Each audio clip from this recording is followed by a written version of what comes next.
Hello everybody, welcome to the Wednesday midweek LMU stream.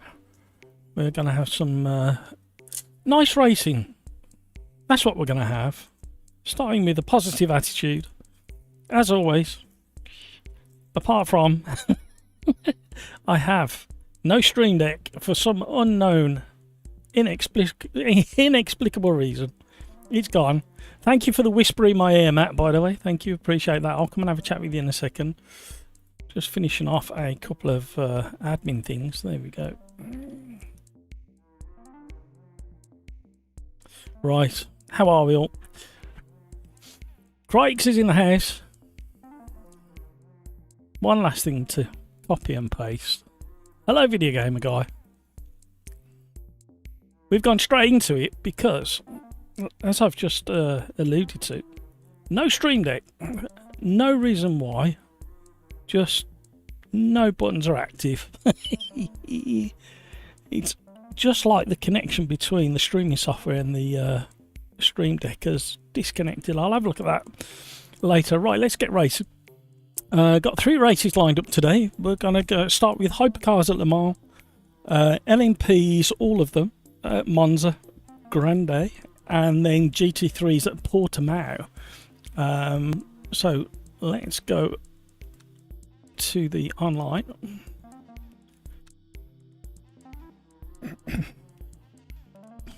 Hosted. Let me get to my server page and manage. I thought we'd change it a little bit today. We'll have 10 minutes of quali and 20 minutes of race. I thought we'd switch it up a little bit.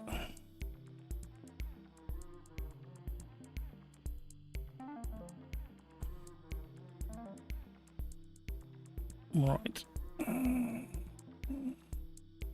Just double check. 10 minutes, 20 minutes.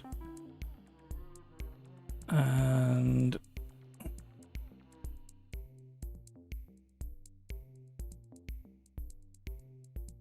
$20 slots. There we go. Right, server has been requested.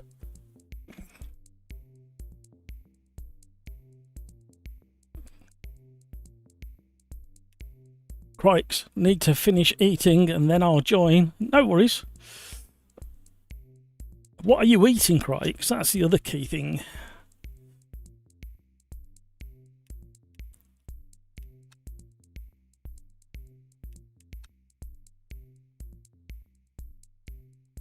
Dum dum dum dum dum. Come out and go back in, see if it's hooked up. There we go. Sim Racers Arms Hyper Pub is active. Come and join the fun. Thank you so much for all the likes already. You are very, very generous. Don't know what to go for. Haven't driven the hypercars for quite a while. I've been kind of fixated on the GT3s for some reason. So I'm not quite sure what to go for. I do fancy the Aston Martin for some reason. Oh, so Matt's whispered BMW in my ear and I've missed it.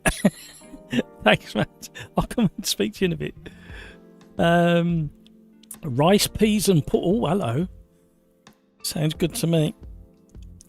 Darren's in the house. Hello. How are you, Darren?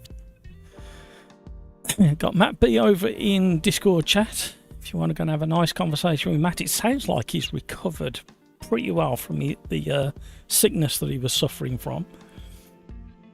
Let's have a quick chat with him, Matt. How you doing, Matt? You sound better. Good.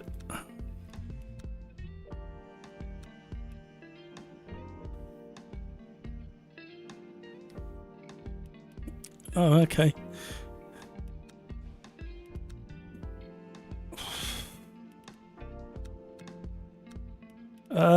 No is the answer, because I'm not part of a team or something. Oh, okay. I'll have a dig into that.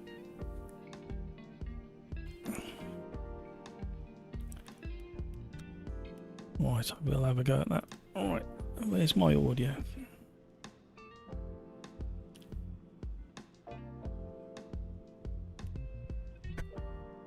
Okay.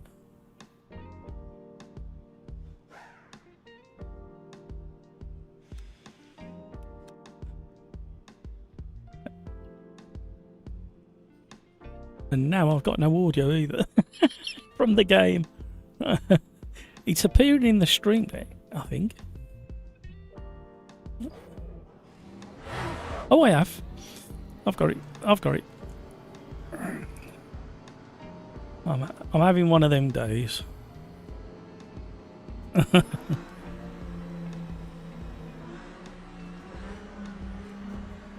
Oh, it's had a bit of a tweak, has it?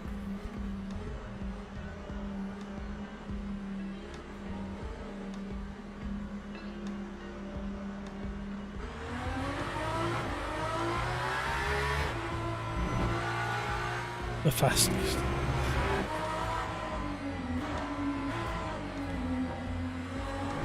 Ah, okay.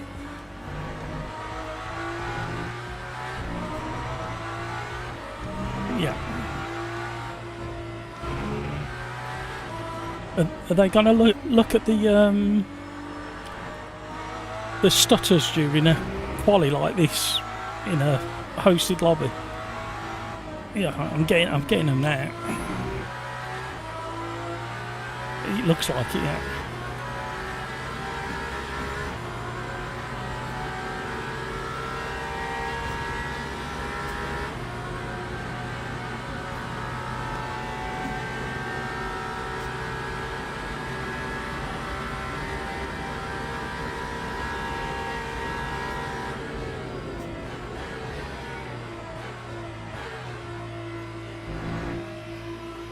Okay.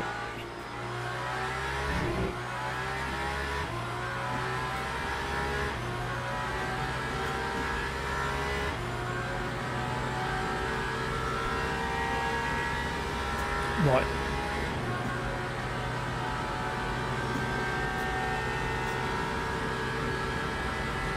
Thank you, Matt.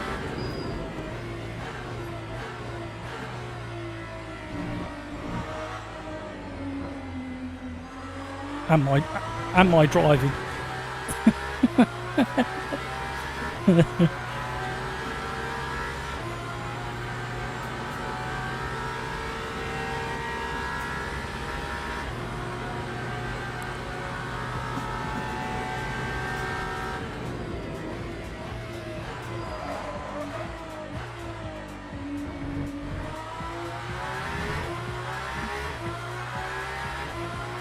Yeah, the biggest problem, obviously, if you're in a qualifying session like this and you're trying to get a lap and then it stutters in a braking zone or a turning point, it really causes issues.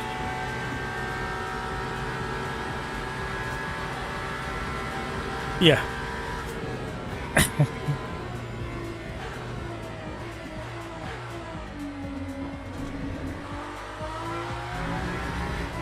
Right, I'll catch up with chat now. Oh, hang on a minute. Hang on, is my stream deck suddenly working? Yeah. His stream deck's come to life. What's that all about? How did he do it all on its own?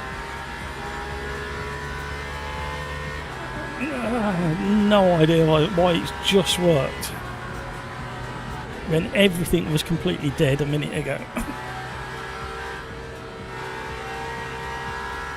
Right, I'll catch you in a minute, Matt.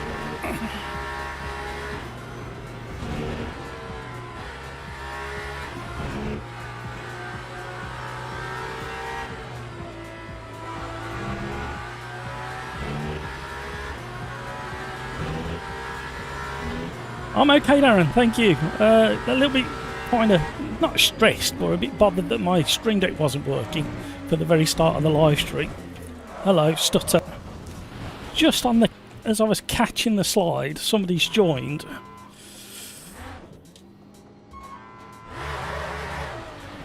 And I've had a spin.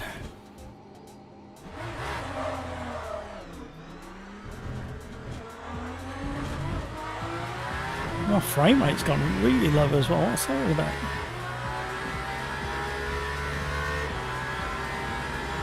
You're just taking a nap. I thought you said you was eating. Do you eat while you're napping, do you, Crikes? Is that the level you've got to with your skill? Right, let's see if we can get a decent lap in. I've done a slightly different format to the last time we did LMU on a Wednesday. Going for just 10 minutes of quali and a slightly longer race, 20-minute race. So bear that in mind, fueling, etc. I've done a hell of a lot of driving in LMU over the last probably 2 weeks. But mainly in the GT3s and a little bit in the LMP cars. I've not touched the hypers at all since the last time we live streamed it, actually, which is probably 3 weeks ago. So it'd be interesting to see if I can remember how to drive it. There's been some subtle updates to LMU by the sounds of it. I detected, I think it was yesterday morning, the Ferrari and the McLaren GT3 had changed on the rear suspension / tyres. Spoke to Matt B, and it turns out that they've altered the balance of performance on a few of the cars, including in the hypercar class. But in the GT3s, they've changed some of the suspension as well. And I was getting this imbalance on the rear end of the Ferrari and the McLaren, just the mid-engine cars. The Corvette wasn't as bad, but it still did it. But it's mainly the Ferrari and the McLaren where it would just kind of lean onto its suspension and then spit you off the track. So it sounds, from what Matt said, that there's been some kind of bump stop adjustment. So some of the setups may not work. Obviously, if the suspension gets down to the bump stop or beyond it, the whole car tips and the rear axle just rotates on you.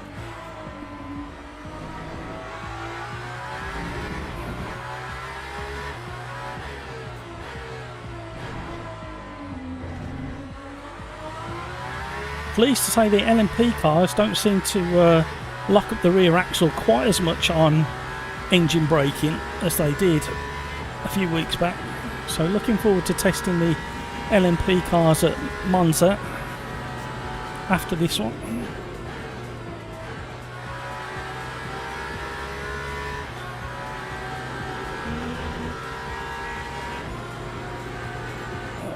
Felt super stable through there.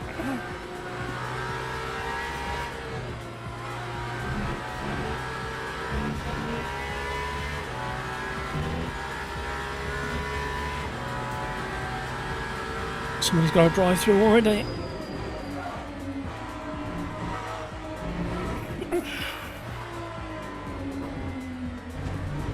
Ooh. Yeeting the curbs. When the Aston Martin first came out, if you touch the curb, especially in the last chicane here at Le Mans, it would toss you into the gravel. Not a euphemism.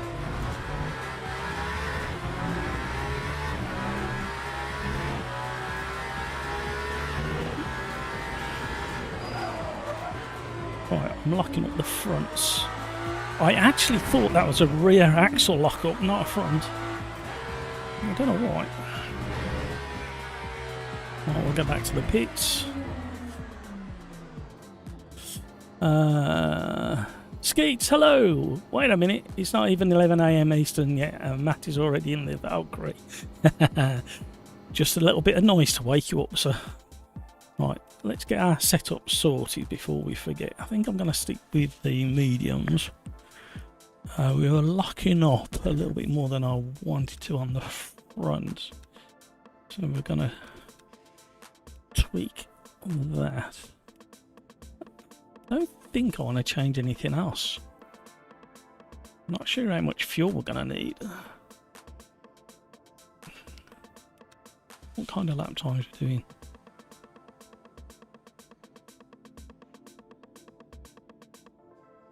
So we might be doing 6 or 7 laps, I suppose.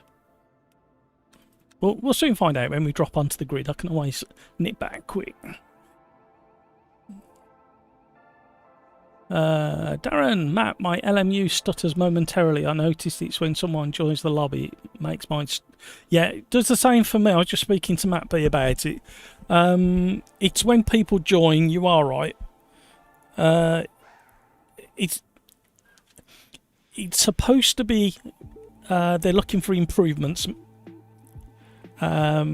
to mitigate a little bit of that, but obviously loading liveries and custom liveries and stuff like that, it's going to take a bit of resource. So maybe it might be worth doing a few, like in a 10-minute quali, it might be worth doing two laps as kind of warm-up laps and then 1 flying lap in a 10-minute quali. That means that hopefully most of the people have joined by the time you get to the last few minutes of the quali. That's what I kind of aim for doing. Right, does all my buttons work? That one doesn't work. Does this one work? That one doesn't work. Why does only some of them work? Okay. That's curious, isn't it? It's just what cheers you up. You know when you know you've got another couple of busy days this week and then suddenly you've got to find an hour or two to fix your Stream Deck connection to your streaming software. Ah, dear.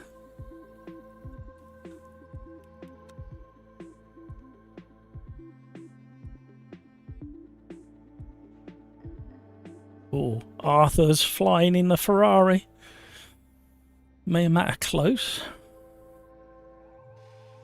The lobby filled up quick, blimey.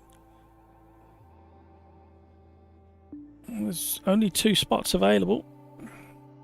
Another few seconds, then we'll kick through to the race itself. Make sure you get your car set up.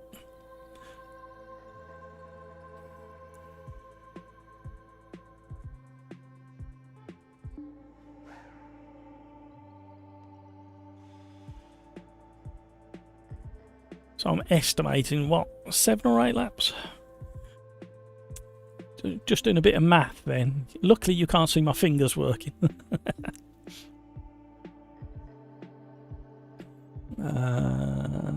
Crikes, I was talking about the Stream Deck. It was just... I understand now. I'm sorry. I'm so distracted today. And I know I shouldn't be. But it wouldn't be the Sim Racers Arms live stream if it weren't for something going wrong. It's going to free... The day that we have an absolute perfect live stream, people are going to freak out.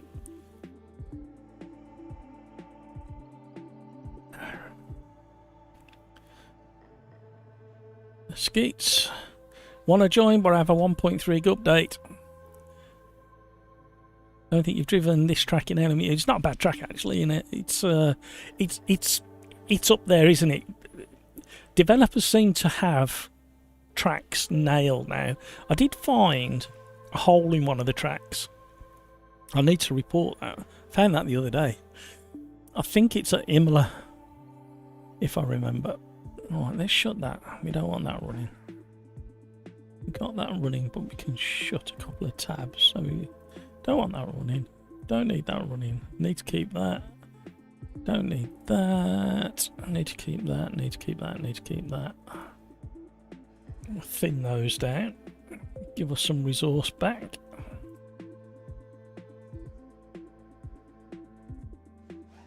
Just have a quick look at that as well. Formation lap has started. Ooh. Oh, that's okay. I don't mind starting from the back.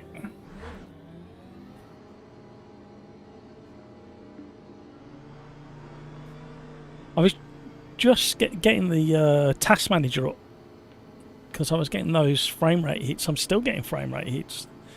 That's a bit odd. I'm normally at 120 frames per second when I've been live streaming in the past. I'm down to 80.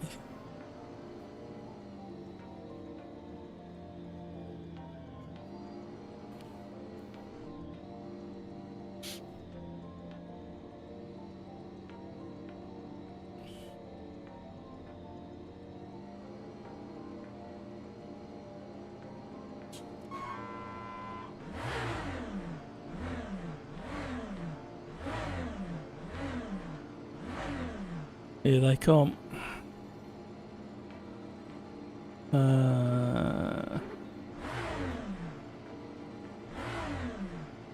Hopefully Ferrari Hypercar is finally not OP anymore with the bot. Yeah, I've just heard that they've tweaked a few things. Apparently the BMW is a little bit better as well. Top car for months. Skeets. With the way the Aston Hypercar performed at Fuji Le Mans, it could be very interesting. 9 times out of 10, stutter happens in braking zone or mid. Yeah, that's it's either braking point or braking marker and or turning that it happens for me. That's why I span out at the end of my outlap.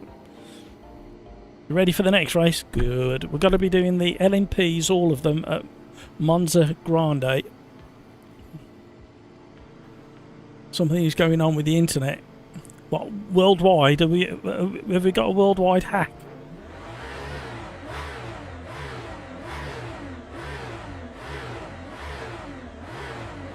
Come on. Let me out. Here they come. Sorry, whoever's behind me. I was watching the cars come past and disappearing.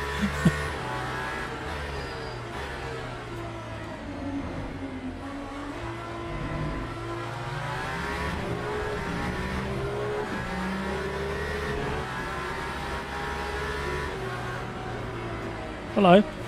What's happening?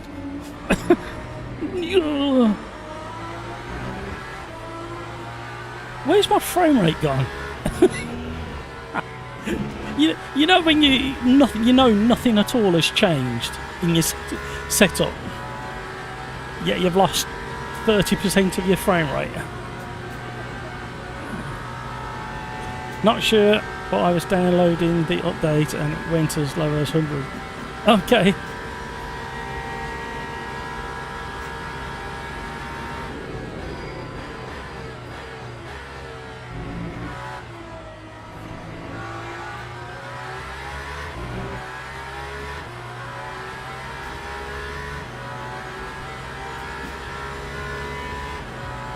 Right, damage is off as well, everybody.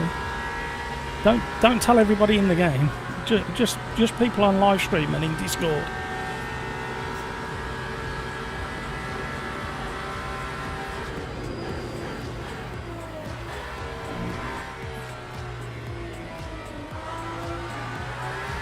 No, don't do that.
Hello.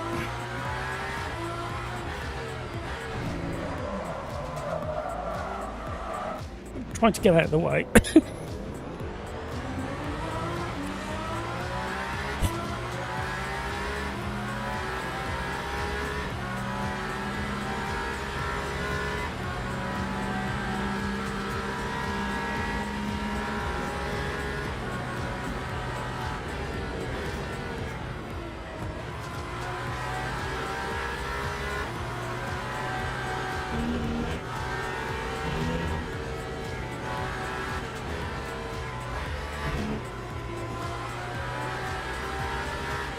Still plenty of time to get the job done.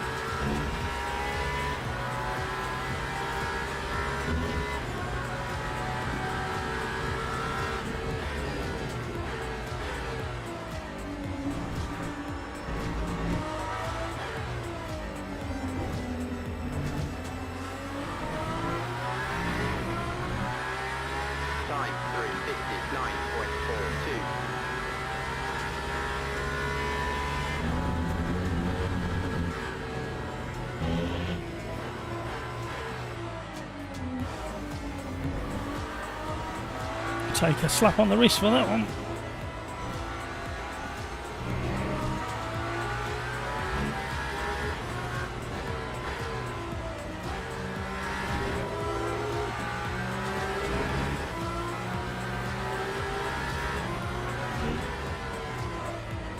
Oh, hello.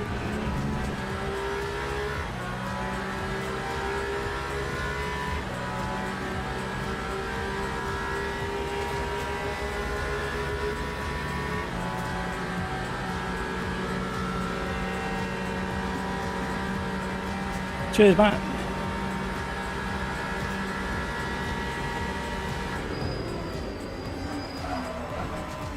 He's just tapped the back of me.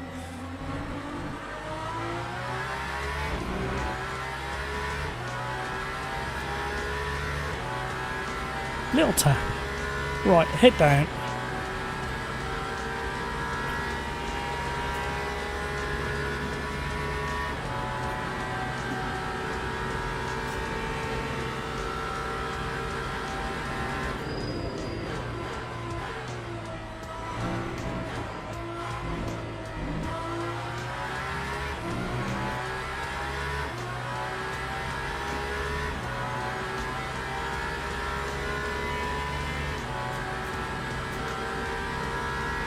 See if you can get onto the tail of number 6 and 7 on the leaderboard.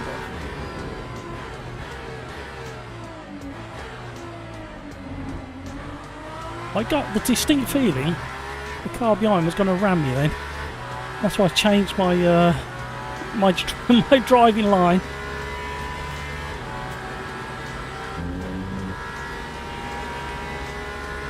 Oh, you've got a worldwide hack on your hands, Skeets.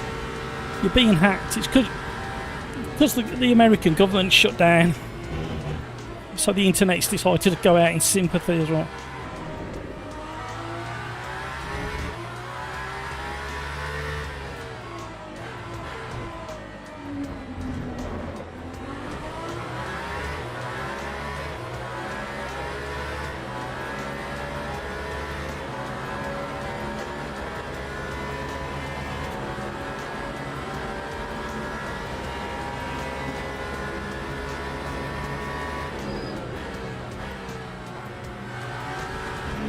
Well, I wasn't about to go side by side into the Porsche curves, and it was obviously upset that he spun out at the end of the Mulsanne.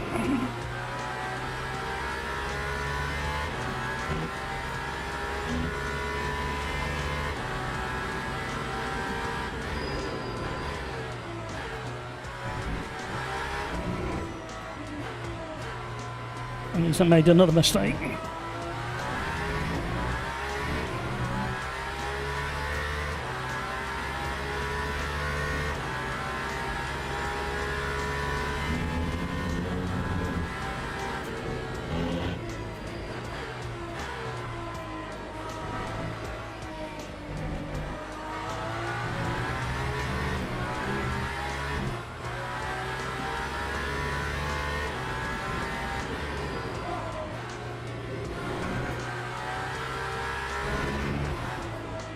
Oh, major frame rate hit just as I was catching the slide. I need to see what else is thin a few things down. The other thing as well is AMS2 released its dev update yesterday, and if you haven't read it, it's definitely worth a good read.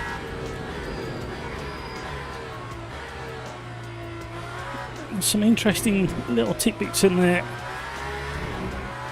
A great car listing.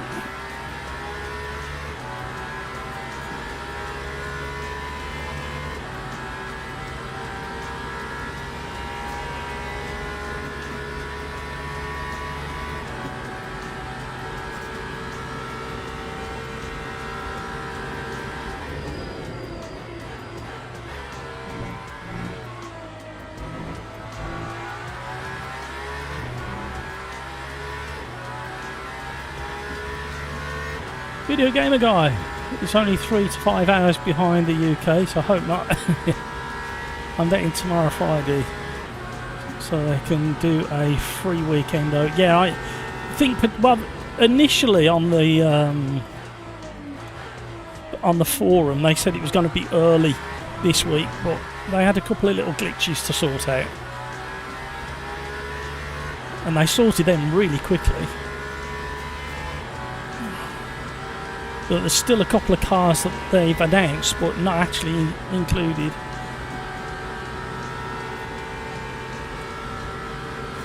Okay, they've announced but they haven't hit the beta yet. I'll follow him out of sympathy.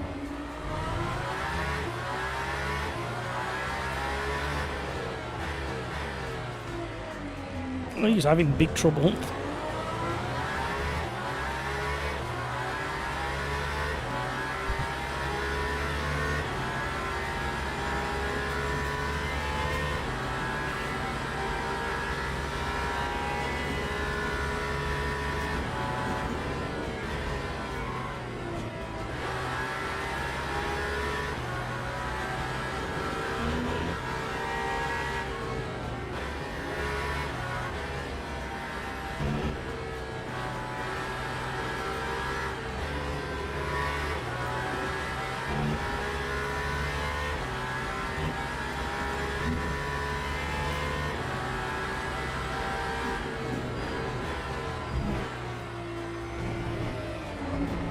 Hello.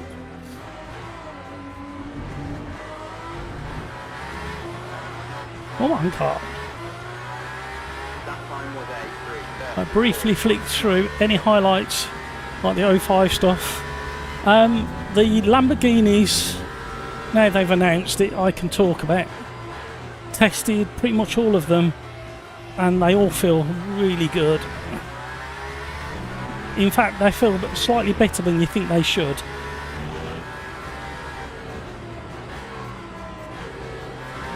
And then we've got the new GT class and the LMPs as well, which I've got to admit feel very, very nice, especially around somewhere like Road Atlanta.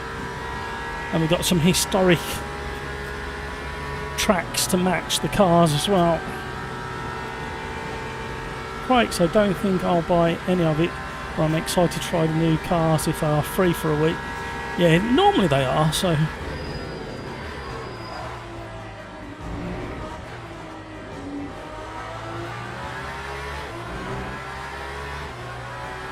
The new LMP cars are fantastic. They sound really good, drive really nicely.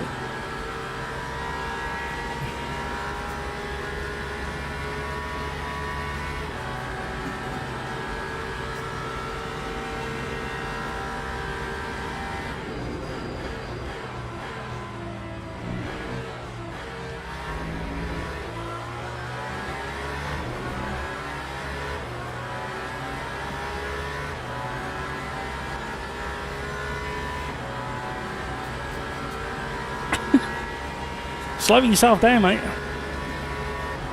What the hell?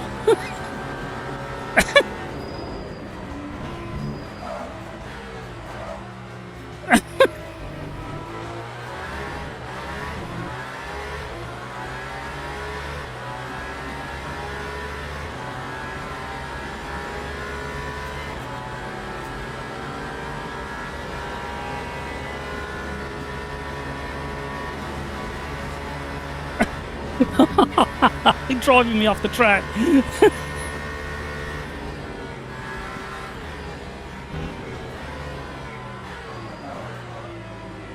Wow, no more than you deserved.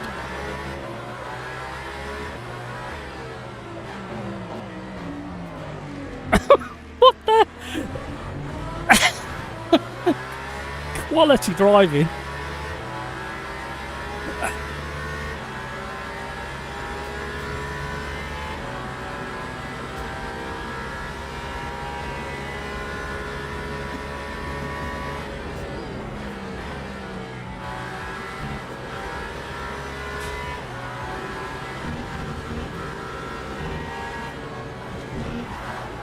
Oh, big snap.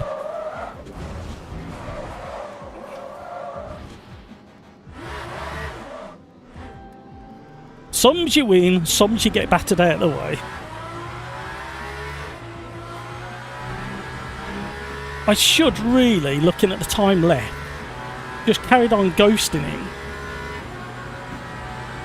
and then wait for him to throw it away, because he would have thrown it away under pressure.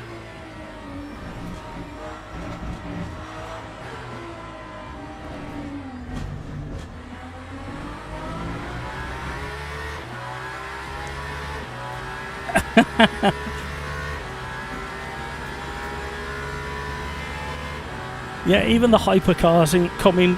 It's funny how they've announced it, but it's not hit the beta yet. I've not seen it or driven it yet.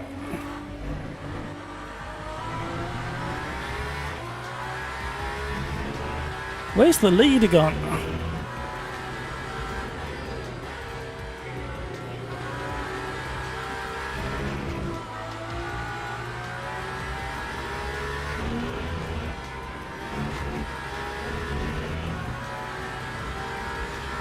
I've seen better lines from kids driving supercars.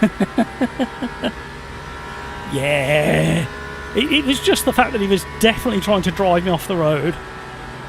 Getting attacked by mosquitoes. Yeah, it's that time of year, isn't it?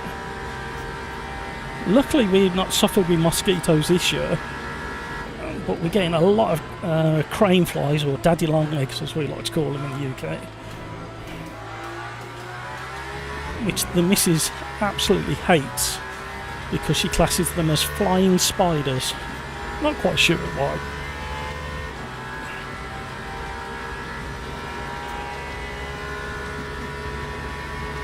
The classic Murcielago. Good question.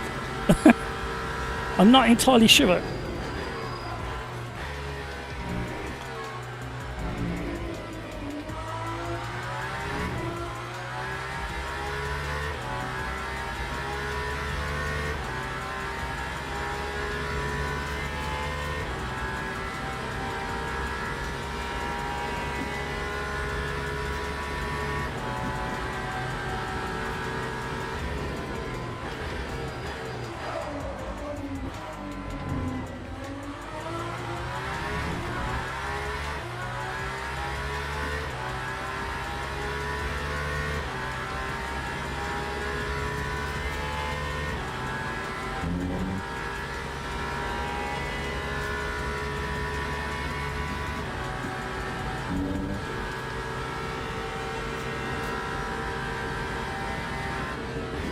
Oh, I may just I take it somebody's just left or joined or done something.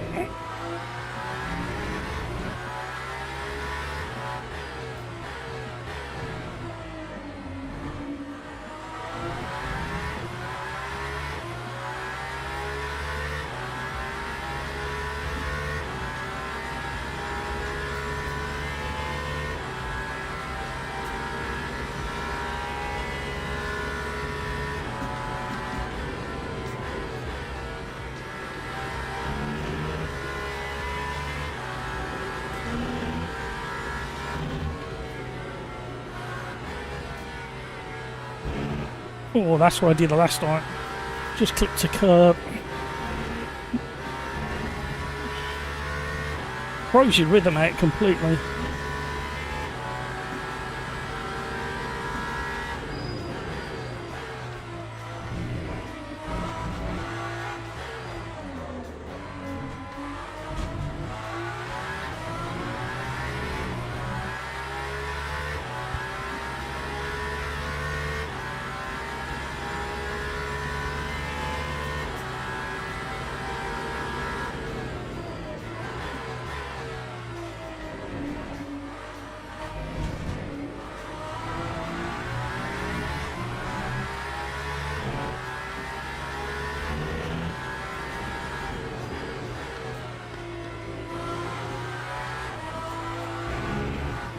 Whee! Hello.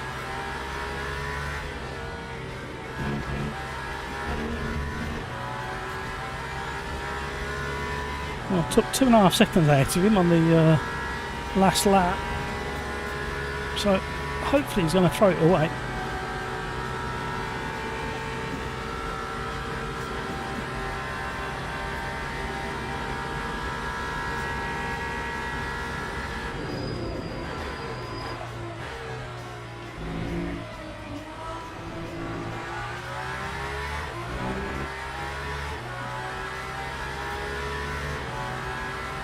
Took another second out of him. It's looking good.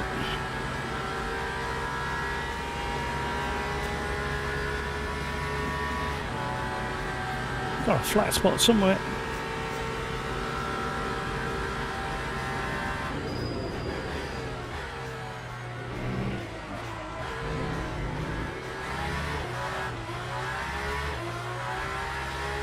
Scruffy out of there.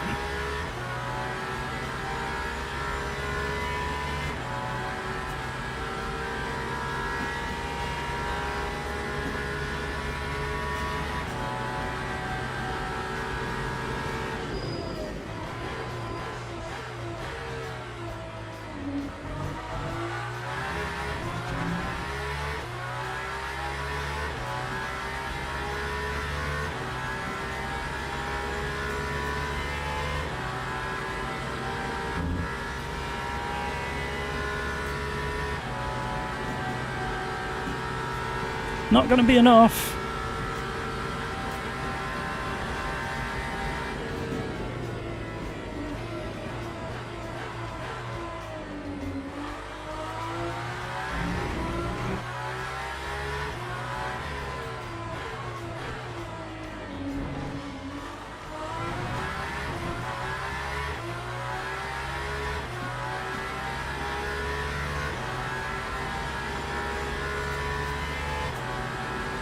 Well done to Matt, 20 seconds ahead in the lead.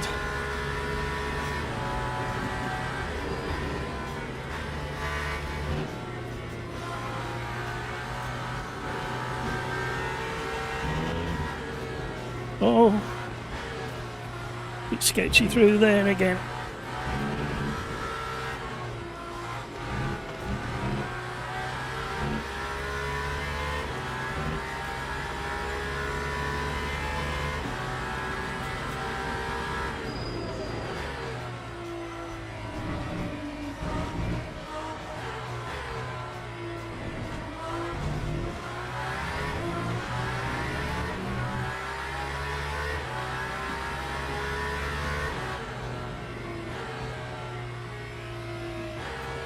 That was awful driving by second place, man.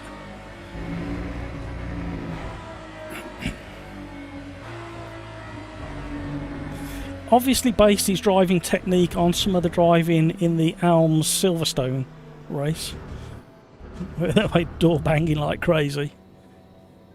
Right, we will be going to LMP Monza Grande next.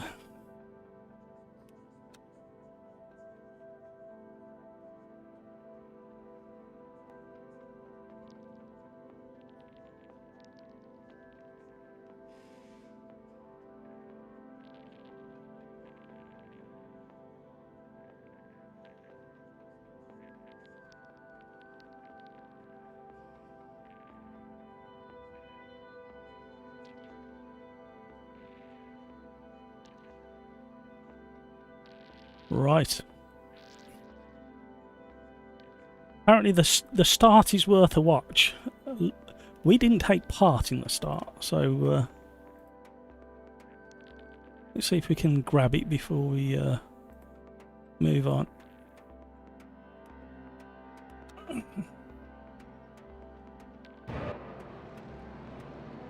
I'm being updated in the background from Matt B over on Discord that the start was an absolute shock, horror. How far back do I need to go up the pack to get a good view?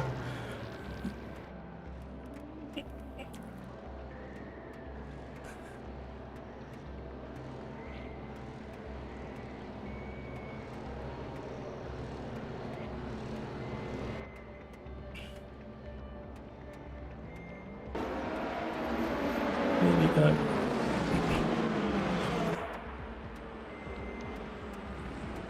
Yeah. That Al Sulami, he was literally grinding me off the track in his defence.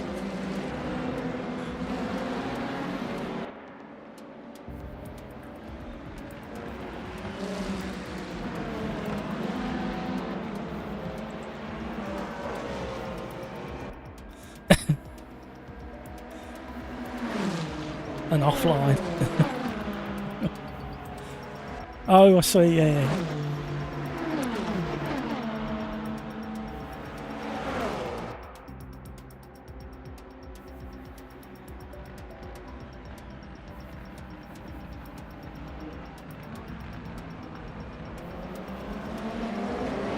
Yeah.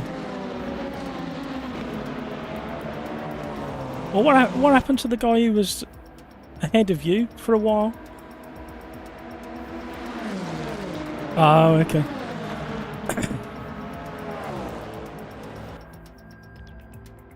Yeah. Yeah. Is that why they all jumped out as well? Oh, he had a half spin as well.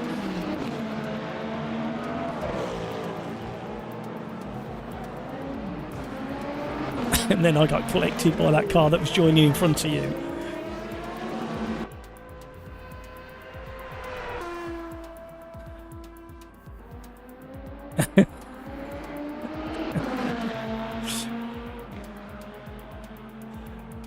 Right, let's get on to the next one. All the LMPs at Monza Grande.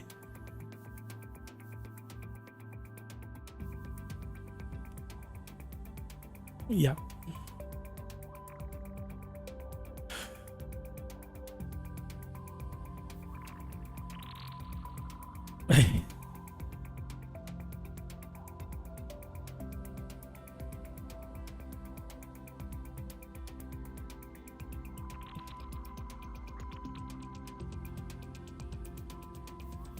Good question.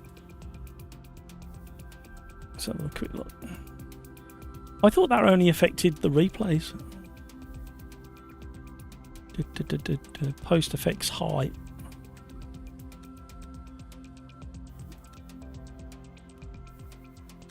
Oh.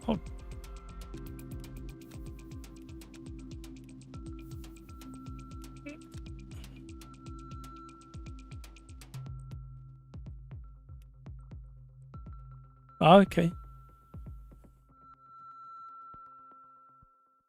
Yeah, I've lost like a third of my frame rate for no apparent reason. Normally I'm running 120 frames per second when I'm live streaming at Le Mans.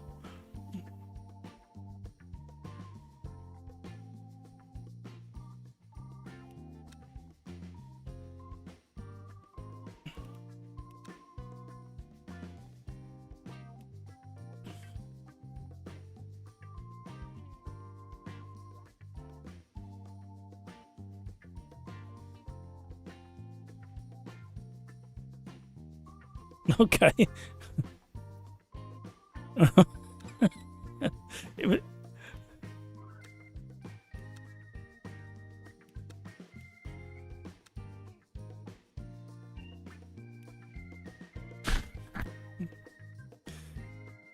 Very strange.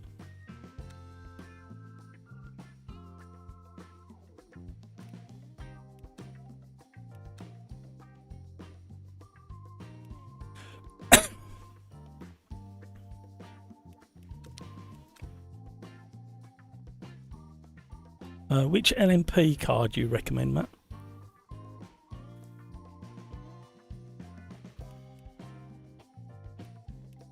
Yeah.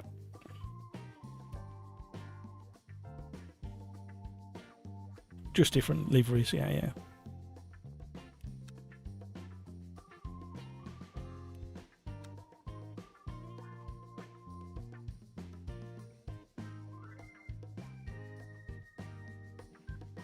Yeah.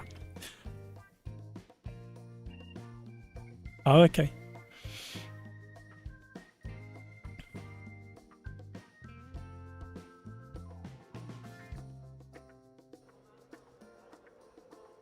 Because of the speed difference. Yeah, I've been doing a lot of running of GT3s at Silverstone, but with the LMP3s on track as well. And it's really interesting racing because they've just got a tiny edge in aero, but not in the braking zone.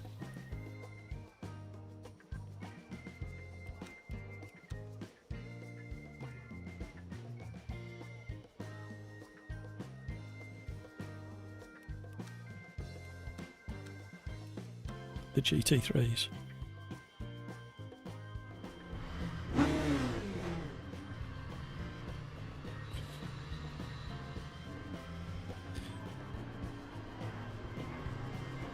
Yeah,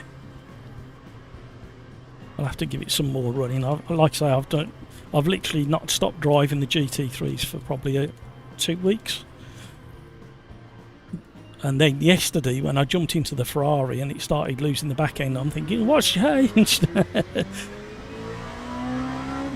yeah, you mentioned in that message. So you can feel it. You can feel the rear end dip, and then compress a little bit more than you think it should, and then it just lets go altogether. AMS2 used to do a similar thing in a couple of cars, and you could literally feel it. It feels like the in AMS2 it felt like the tyre was folding on the rim, so it was almost like it was compressing the bump stop and then going past it in AMS2.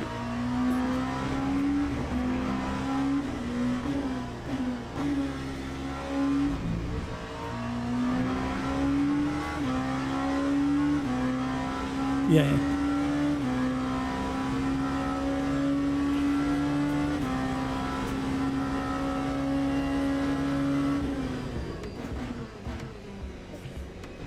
Yeah.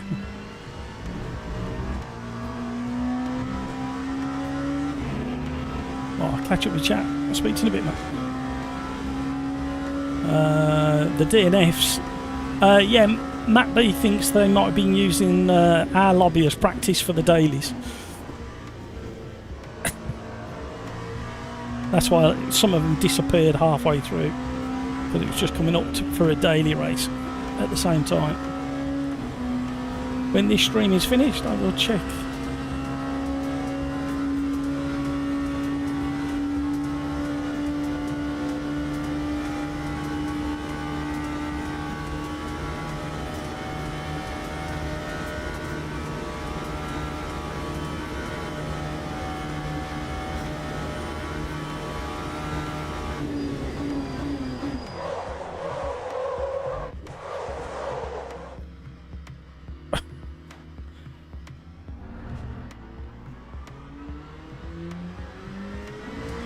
Thank you, Matt. Right, the last time I drove this, when it first came out, it never did what it just did. That rear lockup never happened. Why has it just happened at Monza, in the same place the LMP, the original LMP2 used to lock up?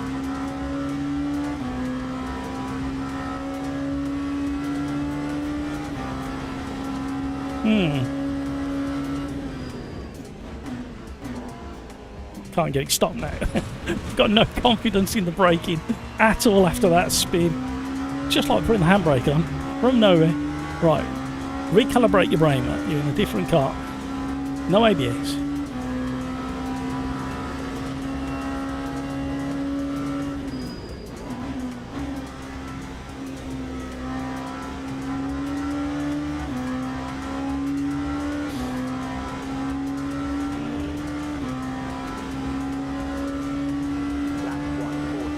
I've got. I'm going to have to tweak some of the graphic settings in LMU bollocks. GPU's at 97%. And we're only getting 85. Can't think what it would have changed. CPU's maxing out as well. Oh no, it's not. Well, nearly. I'm going to miss this one because I'm too busy looking over there. 88% on the CPU. No, I got no confidence whatsoever. My brain has just refused to recalibrate to this car. It's my own fault. I've been driving the GT3s for like a fortnight solid. Alright, let's try this again. Come on, concentrate now. Forget CPUs and GPUs and...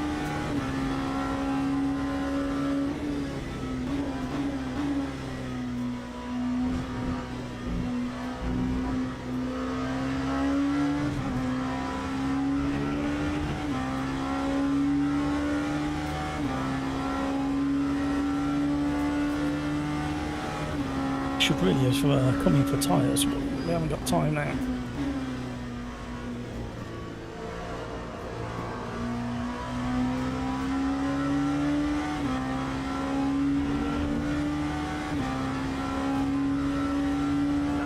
Come on, concentrate.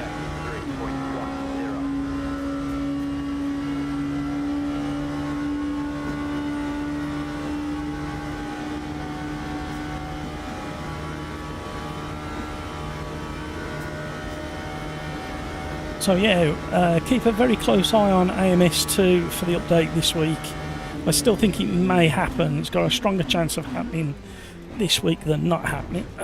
However, if they suddenly find a bug, it could get pushed into next week, but I don't think so. I think it's pretty much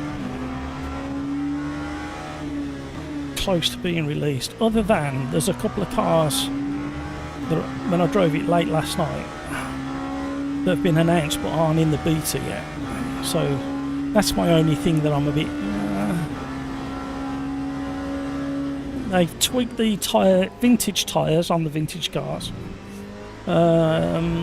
It's a bit interesting from the point of view that some of the cars it's greatly improved, like the BMW 2002. But then you've got the brand new Lamborghini vintage. Oh, that's very wobbly and slidey.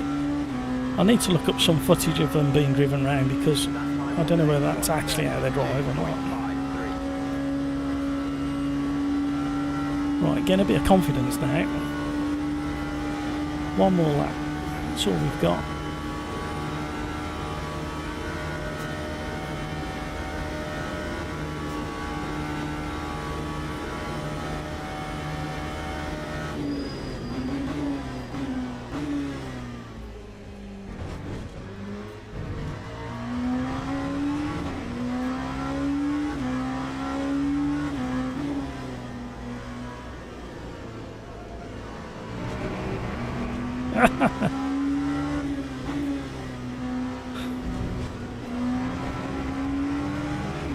No, too slow through there.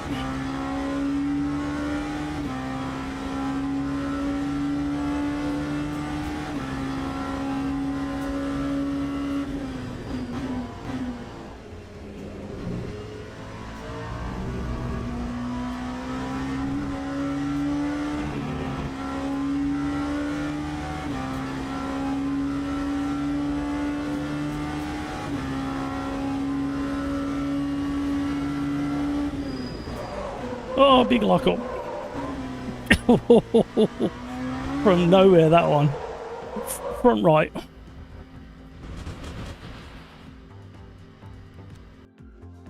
Just really out of practice with these cars. They're new cars, only driven them a couple of times around Silverstone. Get my driving excuses out.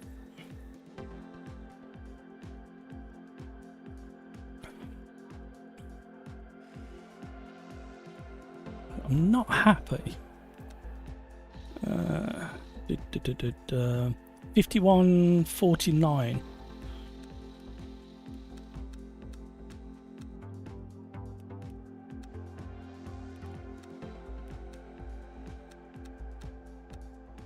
Give it a whirl. Need to keep an eye on the time.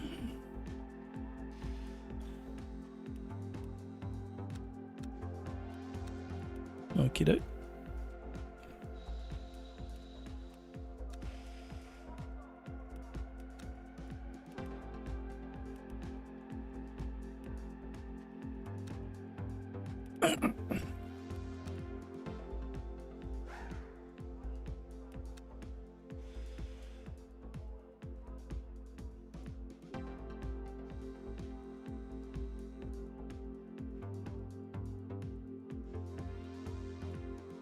But well, it doesn't. But mainly from the point of view that the hypercars don't do it, and they rely on the aero as well.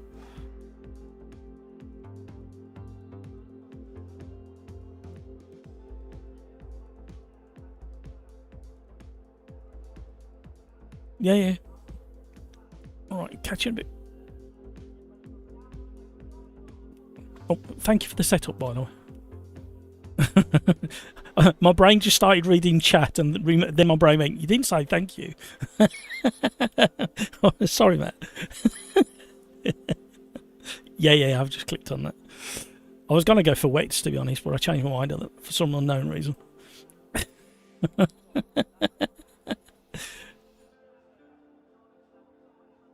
Right. Where were we? Crikes, there has been an explosion in the bug population.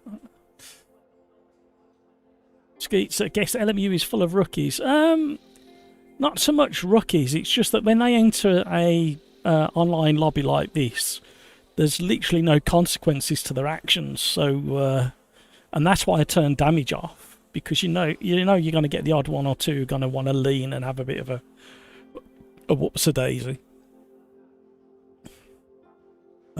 Technical speak, I think. So yeah, turning damage off just means at least you can get back on the track and carry on with your race. Why is default brake pressure so damn low? I have to lower it. What did I set mine to now? I might go up a little bit, actually. Not much, though. Right. Any second now, we should kick through to the race itself. Cheers, Matt.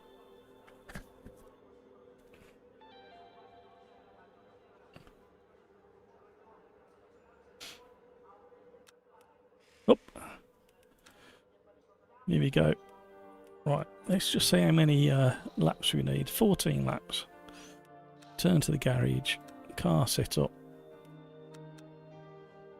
14 laps doesn't seem quite enough to me, but I'm gonna leave it at 18. Right, here we go. Crikes, pretty bad quality. Don't put a good lap in, but it's the first time properly trying this car. Yeah, it's thankfully, and I mean like sincerely thankfully, Matt B is in the background giving a bit of advice, because he's a lot more deeply into the more finer points of LMU, whereas I like to just jump in and drive it. A bit like I treat LMU a bit like AMS2. I just get in it, set up a race, and go and race the AI. I must admit the AI is very nice in LMU at the moment. There's a couple of little quirks with the AI, but they will give you a good race. AMS2's AI has changed for this update coming out. I did a large grid yesterday, and they lean on you into corners now. They don't ram you off, but they lean on you. So yeah, be prepared for the AI in AMS2. It has come up another level, and it was fairly good. It just used to be a little bit they used to clump together quite a lot in AMS2, but it seems to the driving standards has changed in this update that's coming.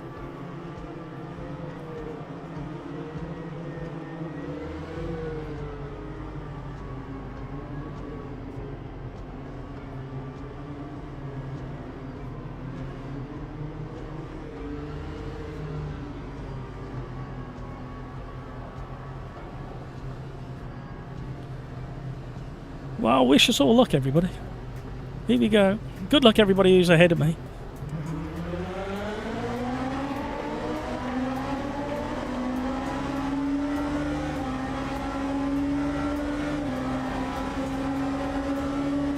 Thunderous start. I don't think there's any specific... Oh, why am I on the grass? I don't think there's any... I haven't heard of any specific AI updates in LMU. Hello, Concertina. Oh, hello. I was doing all right until I got thumped in the rear. Oh, what are you doing? Oh, I didn't want to hit the back of him. And he brakes so early. Hello.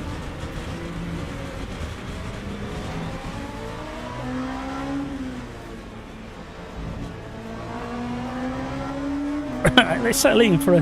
This is... Everybody, this is a 20-minute race. You've got time.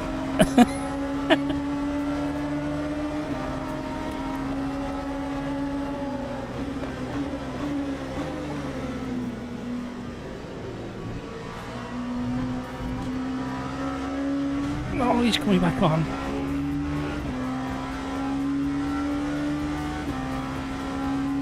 You've got time, everybody. 20-minute race. Settle in.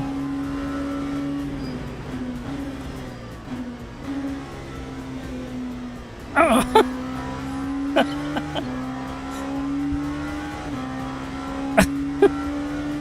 No, I've got the giggles now. Oh. You see, you'd think at Monza taking out the turn one chicane just there would ease some of the Monza issues. But all it does is delay it to the next one.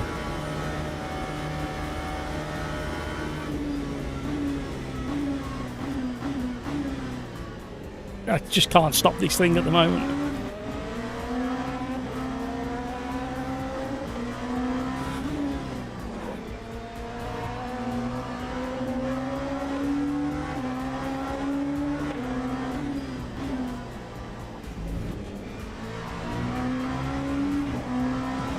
Concentrate.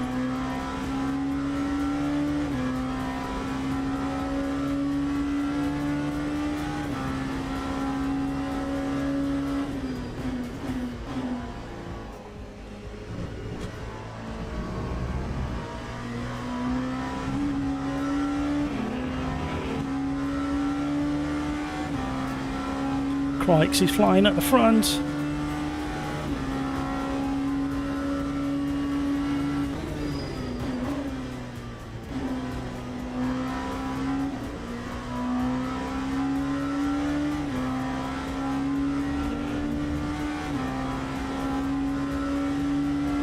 See if we can catch up with the guys in front now.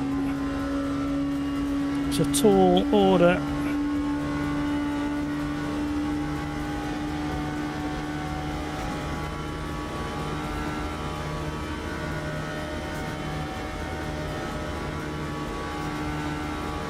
Right, my force feedback isn't clipping, but it feels like it is. That's weird. Hooray! Found an apex.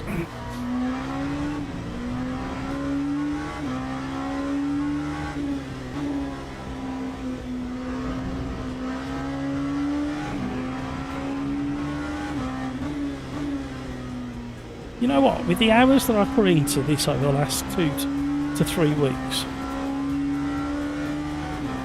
mind you, I haven't been driving these cars. I was going to say you'd think I'd be a bit quicker, but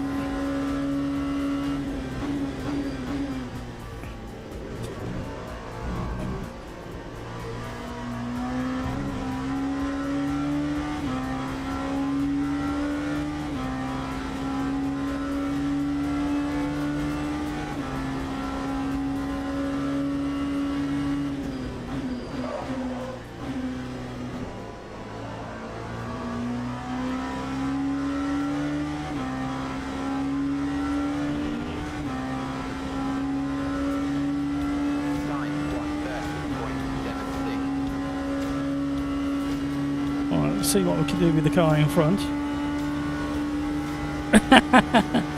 I know, video gamer guy. I felt I needed to say something about him being at the front of the pack because he's got himself here.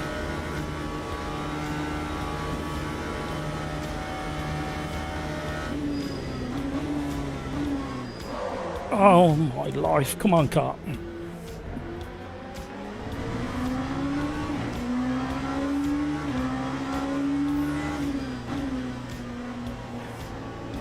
Smoother and more progressive now. You can flash all you like, fella. You want to come past? You got to come past.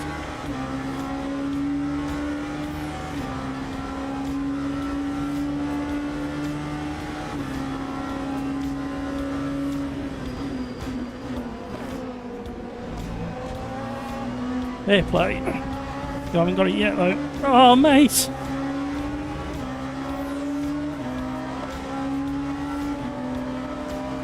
I left him all that room.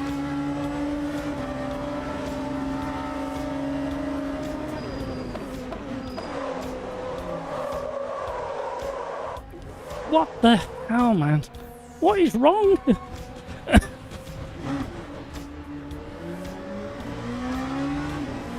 I left him all that space and he's hit me twice.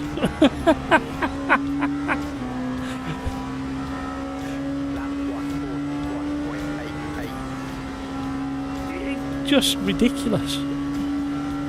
Still time. He could fall off the track.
Where's Crike's gone? Has he lost the lead?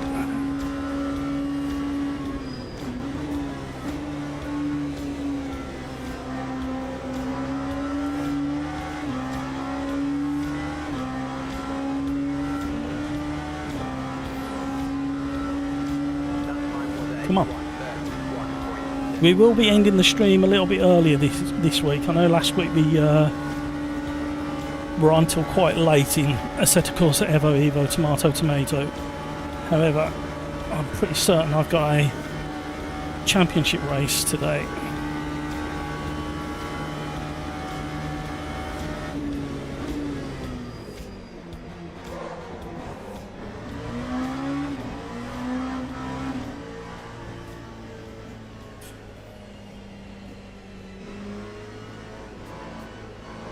Right, if you do a cut like that in Elaview,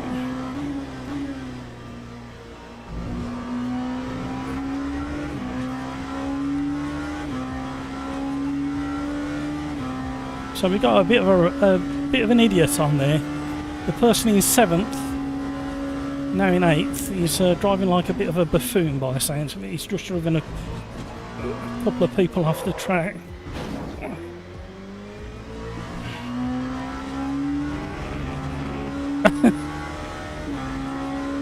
So yeah, if you do a cut and you see the amber come up, you back right off and give away your advantage. You won't get penalised anywhere near as bad in AMS2. You'll still get points for cutting the track, but if you give all the advantage back.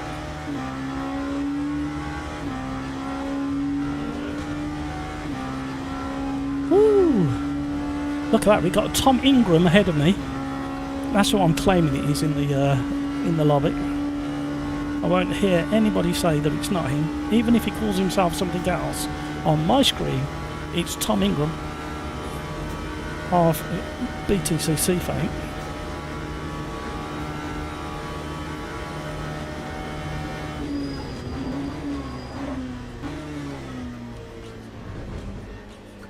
I really need to do some practice in these cars.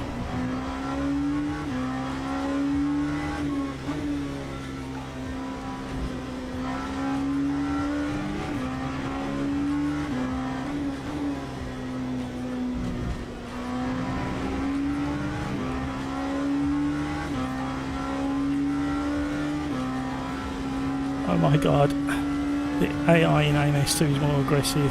That makes the default single player. it's not aggressive to the point where it'll knock you off the track like some of the shenanigans we've seen today.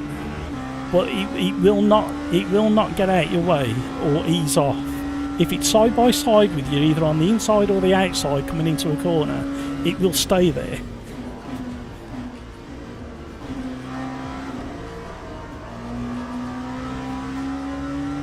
Right, this is why you don't rage quit, people.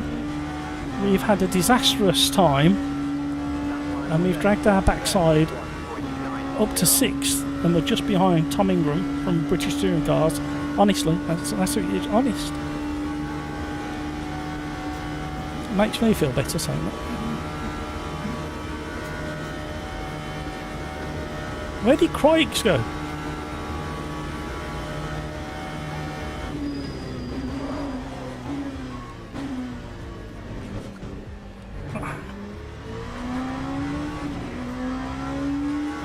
I'm not keen on the way the brakes snag in this car.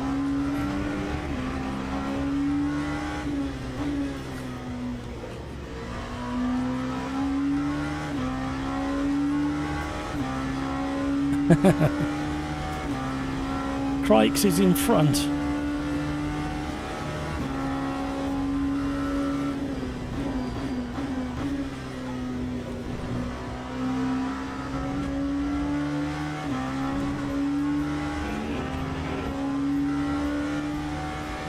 Seems to have gained relevance. He deliberately dropped back. Proves you wrong. Right, I'm handling the gear shifting on the way down a little bit differently than I was at the start of the race and in quali. Right, I'm losing time. That's my only issue with that.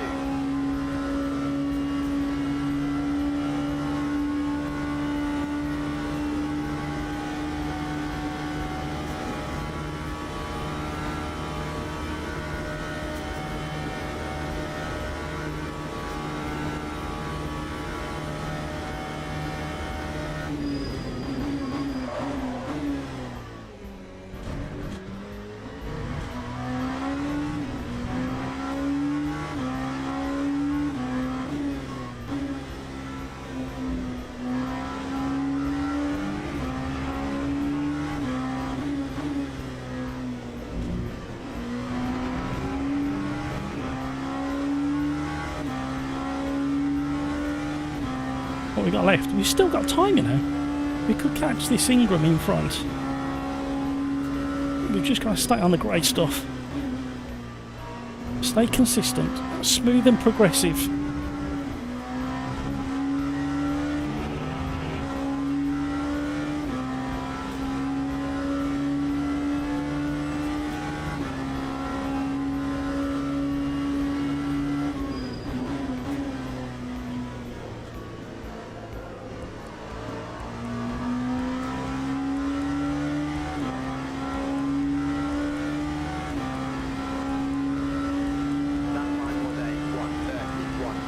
I'm quite enjoying these slightly longer races as well.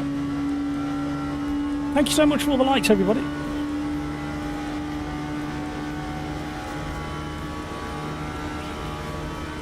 If you know anybody who might want to watch at this time of the day in whichever country you're in, and they're not watching, don't be scared to share.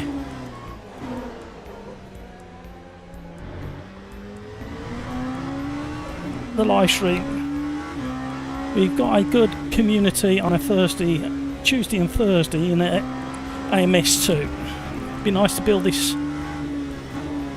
slightly earlier in the day community up with LMU and Assetto Corsa Evo, Tomato.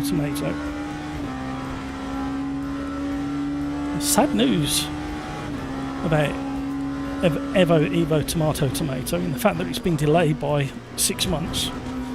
However, if they can nail all the issues in that 6 months, I don't actually care. It's just got to be better, and it has definitely got better.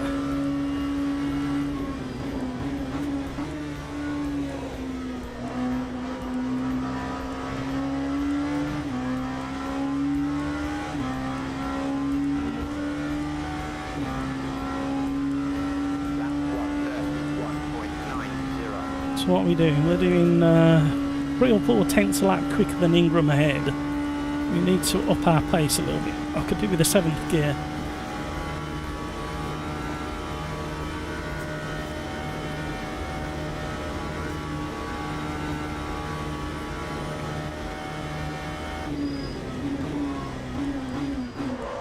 Oh, there she goes again.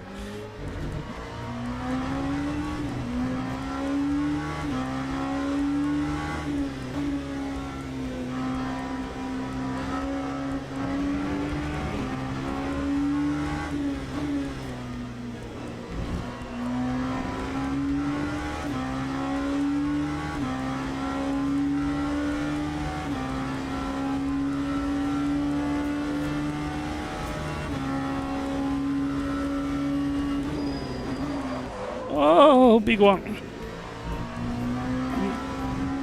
Luckily it was in a straight line. Oh, we lost a load of time in that one.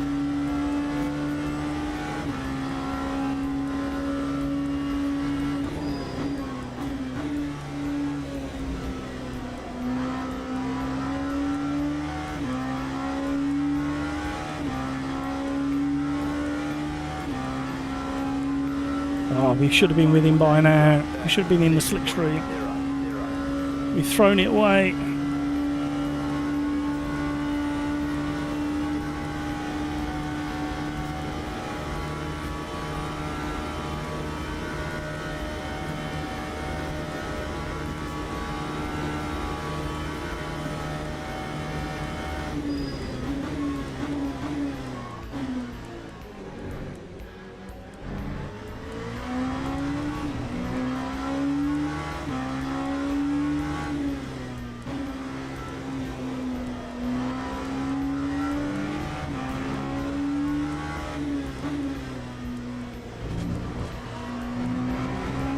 Way too hard. We'll have one more lap after this.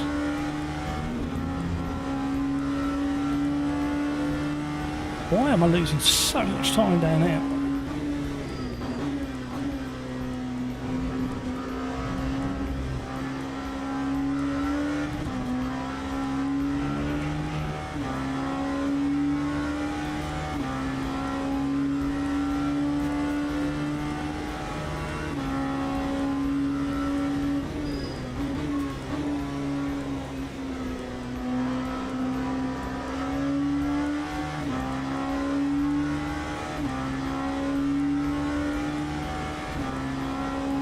I am driving this car awful.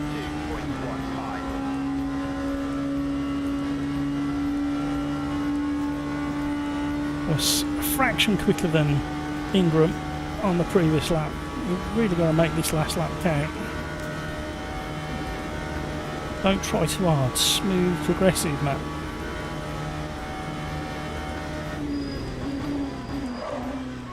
That's not helping. I can't stop.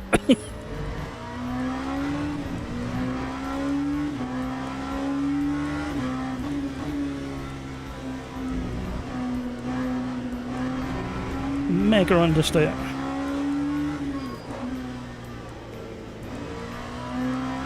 No. Not happening.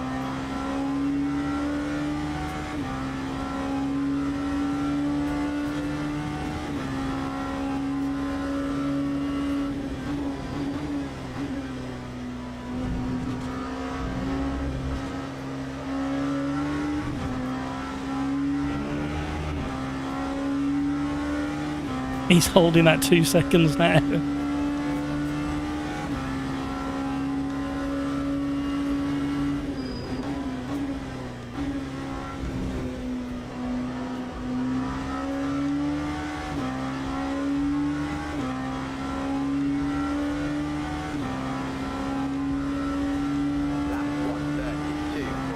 Oh, we got one more lap. Wasn't expecting that.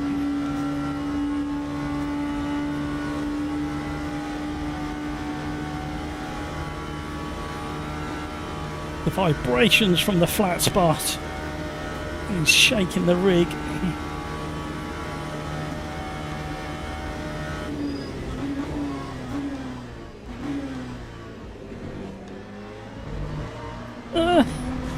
Trying too hard again.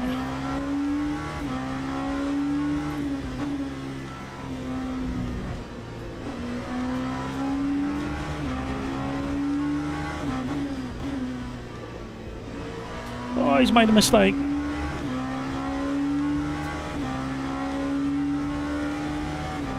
Let me get in that slipstream for the last corner.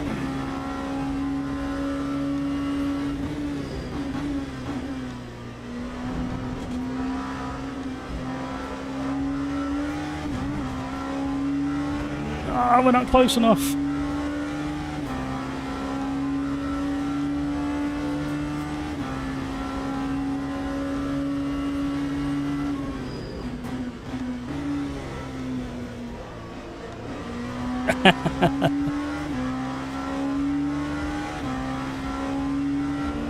Still at 6th. Could have been worse. I am dripping with sweat again.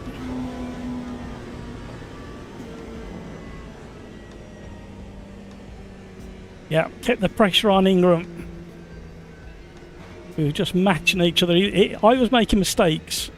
He was making mistakes, but crucially, it was in a different place on the track. We cancelled each other out. Right, spun because I went too low with traction control. Threw away a free win. No! Just did a quali lap in AMS2. My haptic pedals were running. God, I was all over the place. As long as you're enjoying yourself. Well done, Crikes. You got the fastest lap.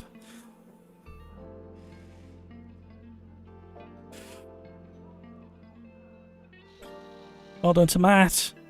Well done to Tony. He held me off all the way. Oh, man. Right. We are going to... Shall we have a quick look at some replay? You don't want to watch me.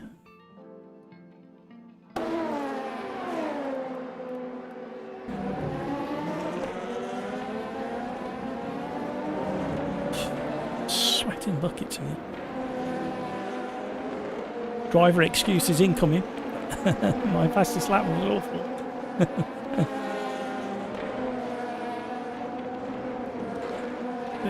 This is the troublemaker.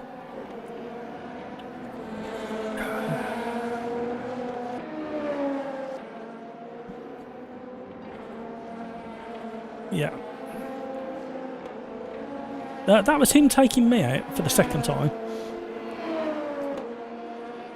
Admittedly, I could have left him a little bit more space, but considering the space I gave him...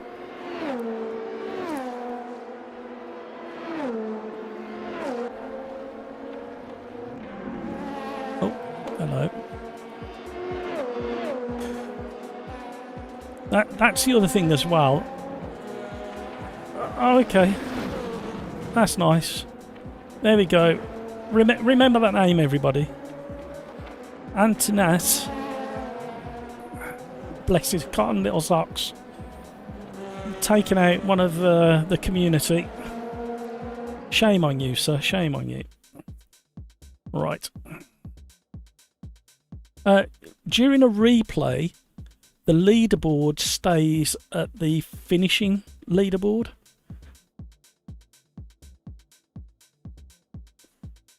Yeah, so when when you're trying to find an incident and you know who was involved, you don't know.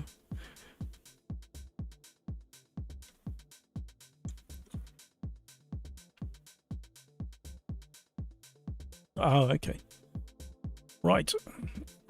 Next is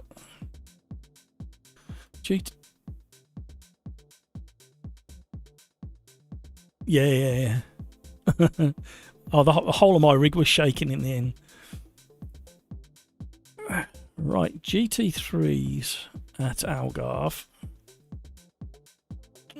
Yeah. Well, I thought there's no excuse. We've had 2 races to warm ourselves up to a challenge.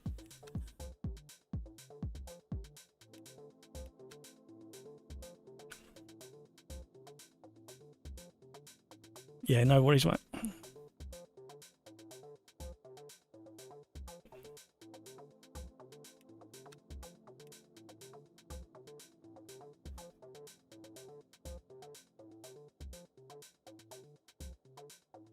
I'm at 78%, which is a slightly lower than AMS2 uses when I'm live streaming.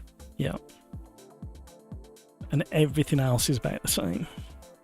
Well, no, sorry. My GPU is higher with LMU and my CPU is about the same.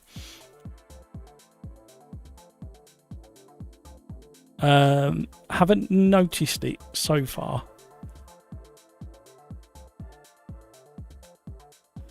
I was on high. Yeah.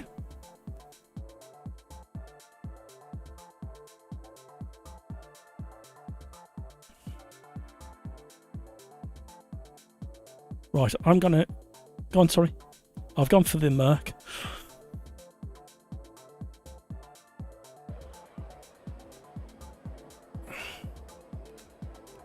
So is it worth avoiding the Dave Coach's setups at the moment, or are they still relevant but with the new updates?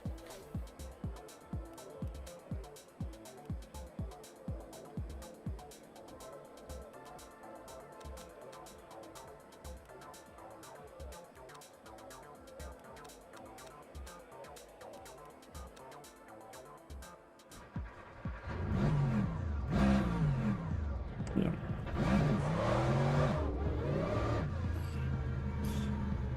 Oh, why have I only just noticed that we're online and now we've got a pit crew letting us out the garage? Yeah, but why have I only just... I think it's because I've done so much offline racing. My brain's used to seeing him. So we've come online and it hasn't registered until race number 3. That's excellent. It does make it a lot better. Was it? Okay. I wonder why, if it... I was going to say, if it was in the offline, why would it be more difficult for the online?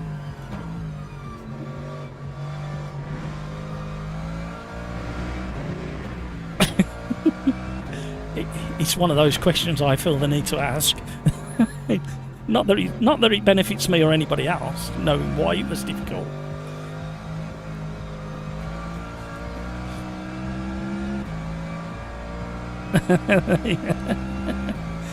Showing off.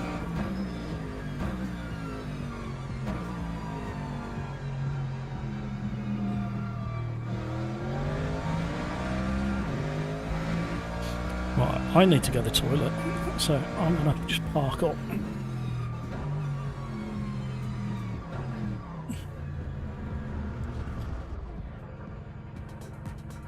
Are you going somewhere nice again, Matt? Oh, whereabouts?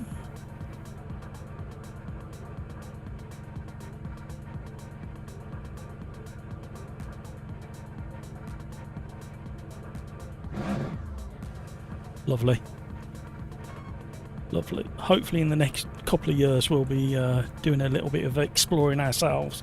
We're just, you know what it's like with elderly parents and stuff and ill relatives, so we just got to be patient there. Right, catch you in a bit, Matt. Thanks for joining us, by the way, if you're gone when I get back. Cheers. Right, sorry everybody. I need a human pit stop.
Sorry, gang. BRB's not working. Because the Stream Deck's not working.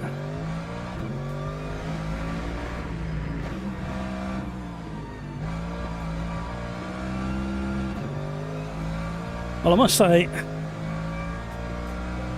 this AMG is a lot better than when it first got released.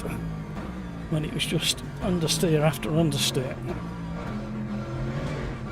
And then with a sprinkle of understeer added.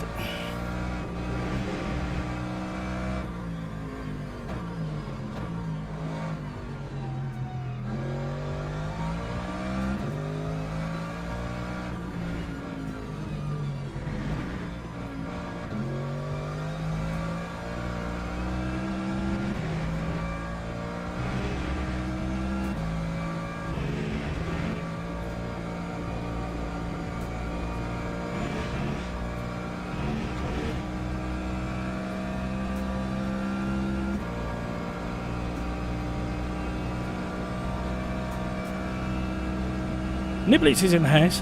Hello, Niblitz. Oh, crikey. I mean, this lap isn't going to count anyway. All it's going to do is give me a chance to warm the tyres up a little bit more. We may just about get another lap. But yeah, a one lap panic run. Hi, Lord Matt and all in chat. Work has been very busy, missed the last week's stream. No worries, Niblitz. I completely understand you've got real world stuff to be doing. It's just very, very nice to see you pop in chat and say hi.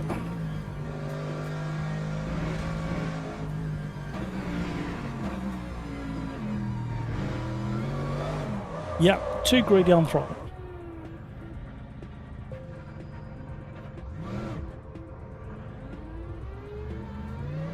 Brakes went into the gravel on exit of Ascari in the last race in my fastest lap. Like, left 3/10 there.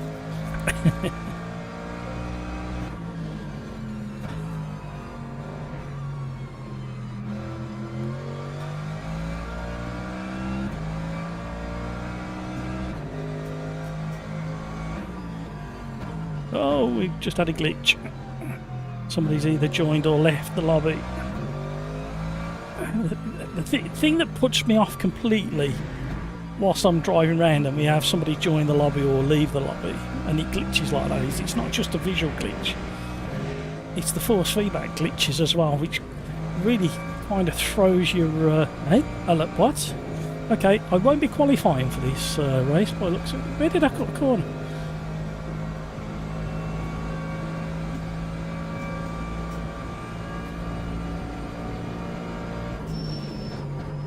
Crikes. Let me know if you can sense or feel anything different with the McLaren.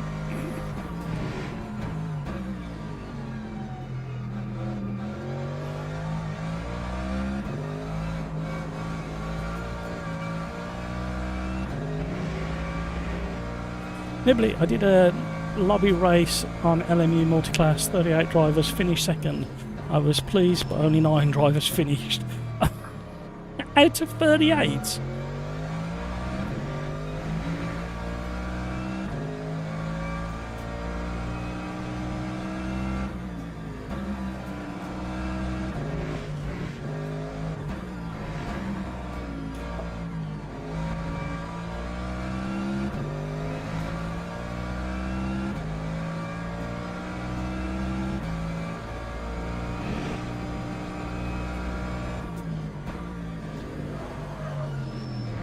Hello, what's going on here?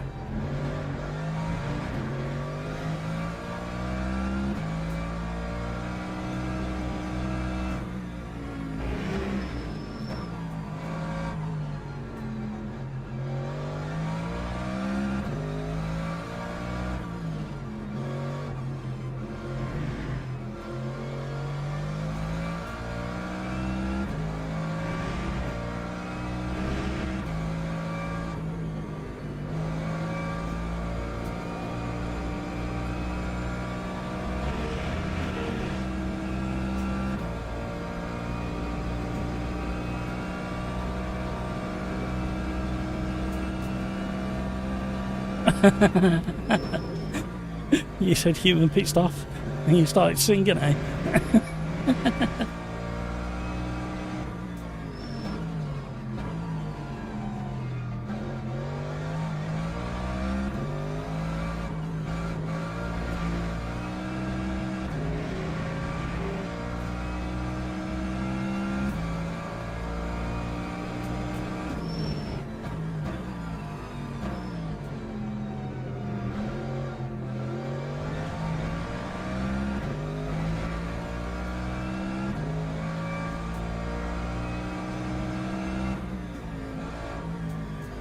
And around the time that the new content dropped, there was a change to the way the car's traction control works. It was with everything set up, traction control, etc. in a previous build from about 3 weeks ago. Something's definitely changed with these tyres across the board.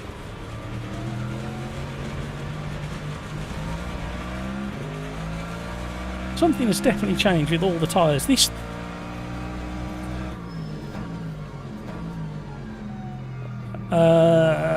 can't remember, to be honest, Matt. There's something changed with these tyres, you know, across the board. It feels like the tyre model from... You know, the tyre model that dropped it, everybody said we don't like it, so they softened it. This feels like that. Because it's just done the things that it was doing in that previous tyre model. It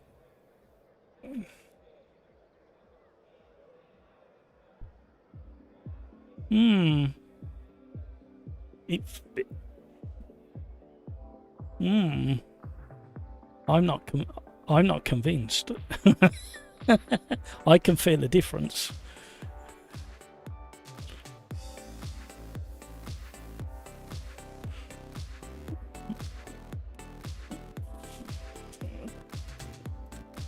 No, I wouldn't do that anyway.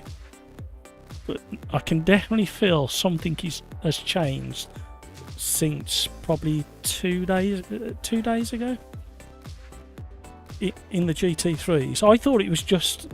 I highlighted to myself yesterday just the Ferrari and the McLaren. And now this Merc is doing it.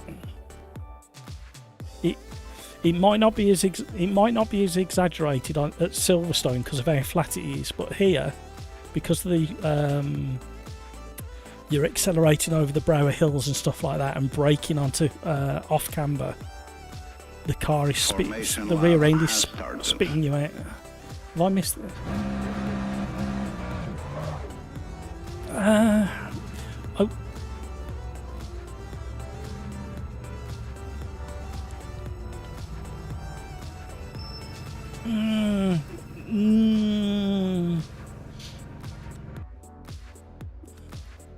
Yeah, but it's not where the bum stops are coming under pressure, where it's just spat me out.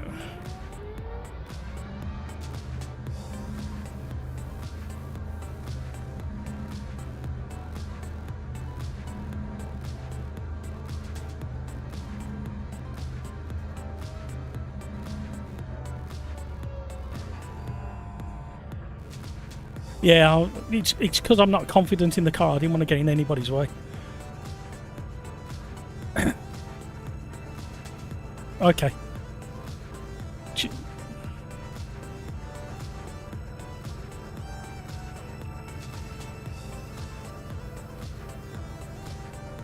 Yeah, okay.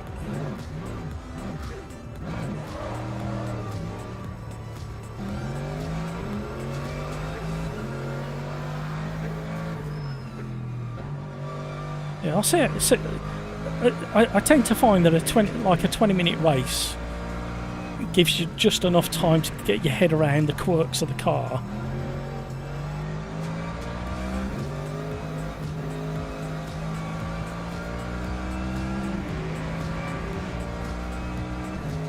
I just clicked on that and didn't change anything. Oh, okay. Sorry, I misunderstood.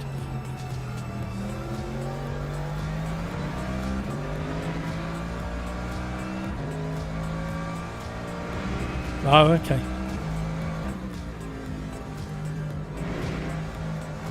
And you have a great time. All right, mate. Don't come back with the sickness again, will you? Cheers, mate. Have a good one.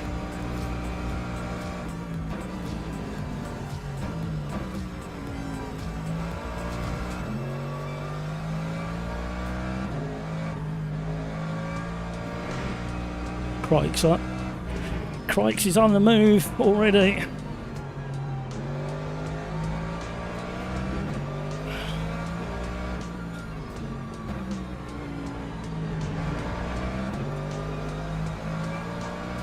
I wonder if during the updates that they've just dropped, I mean, they didn't say anything about tyre updates, I don't think. I need to read what Matt has sent me a link to what the updates were. I need to have a read. But this car definitely feels different than 2 days ago, and it's not just in the weight of the car. Because when I was testing extensively yesterday, I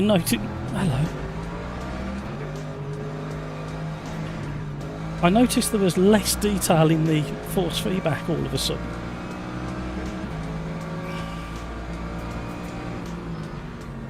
Oh my life, what was that?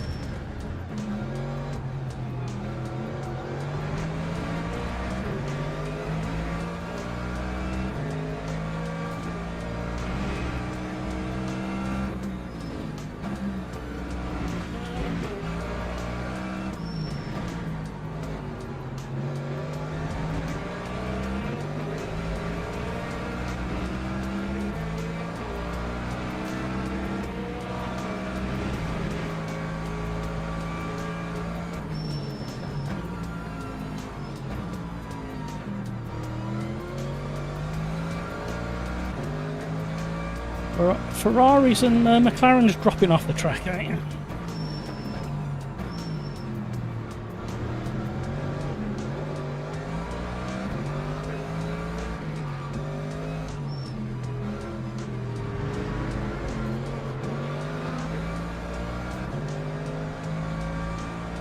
It's very rough today.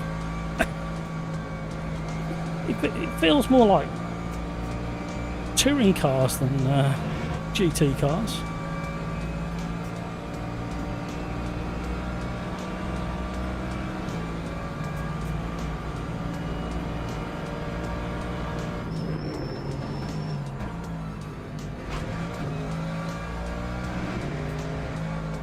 Oh, we're getting stutters.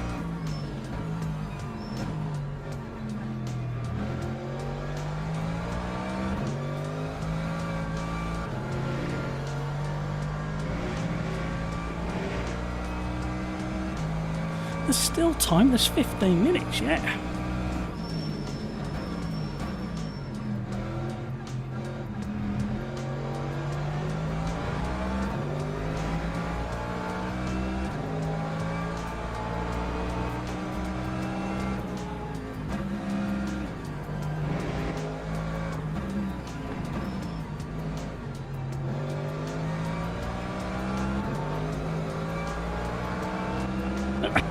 Which way do we go? Hello.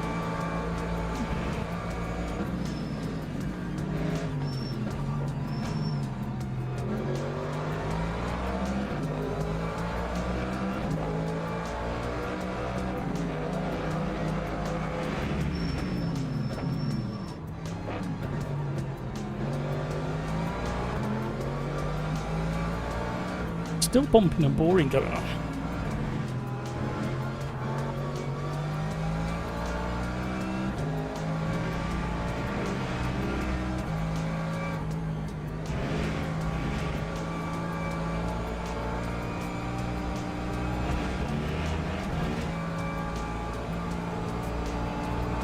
Bikes has wiggled his way up to 5th. Lap 150.15.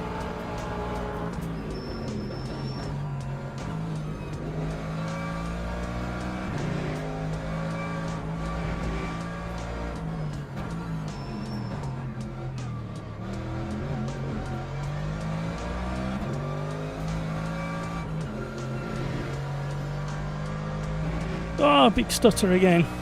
Why are we getting stutters in the race? No, don't do this. I thought he was in reverse then. Oh, and again, weird. Oh man, that feels weird. What the heck? It is so kind of disorientating, these stutters and micro stutters.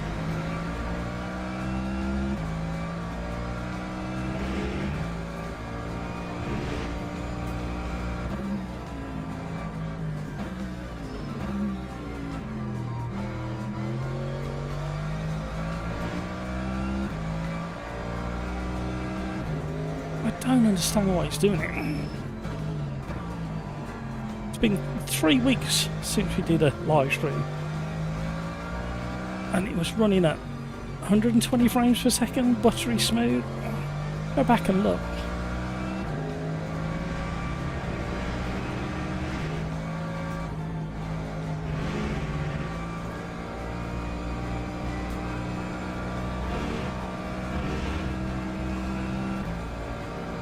Right, so just slung in the fastest lap.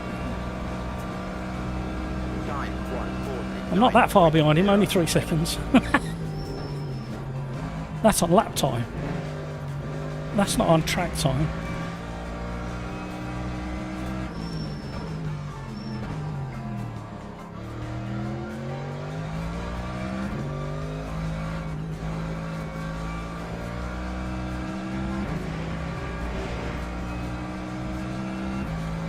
Oh, he's done a double overtake somewhere.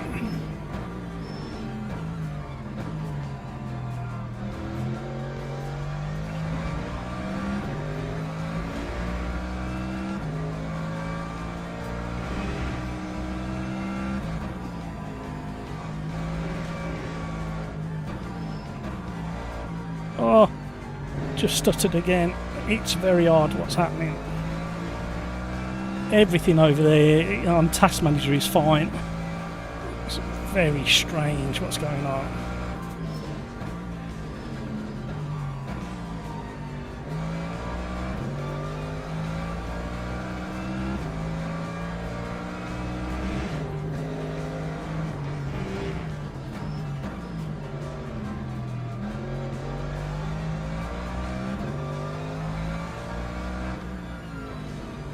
I don't know what he was doing. Oh, what the hell? What's going on in the world? What? No. I have no explanation as to what just happened. Literally none. It through this section feels absolutely awesome. And even at the bottom of the hill feels not too bad. But then there's just random places where it goes, no, I think I'll go over it. Yeah, it's 157.25.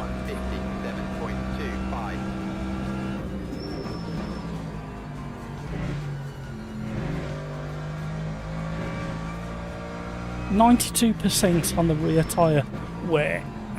Now that's a number. If you go back and if you've got the patience and time to go back through my live streams, and you'll hear me talk about 92%.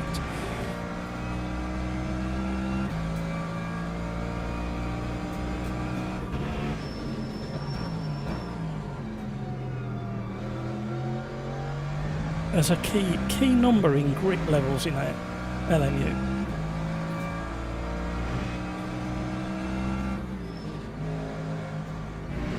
Oh.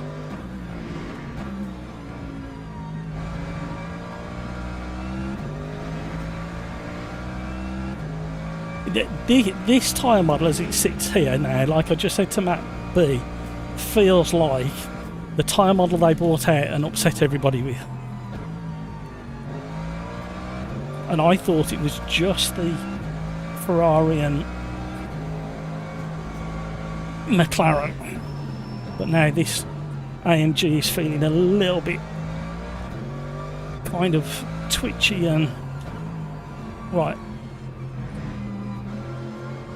I am going to get as much video footage myself of GT3 cars just to show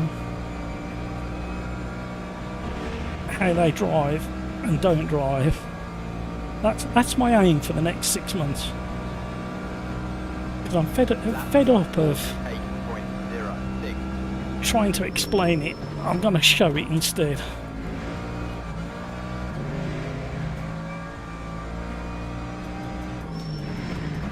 You can't argue with video evidence.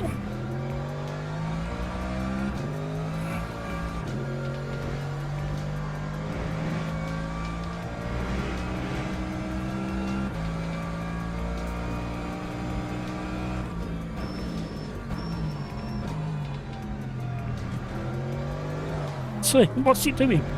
And the BMW's gone behind. No idea what it's doing. Why on this lap and not on the previous lap? The tyres are like 1% less worn. They're not hotter, colder.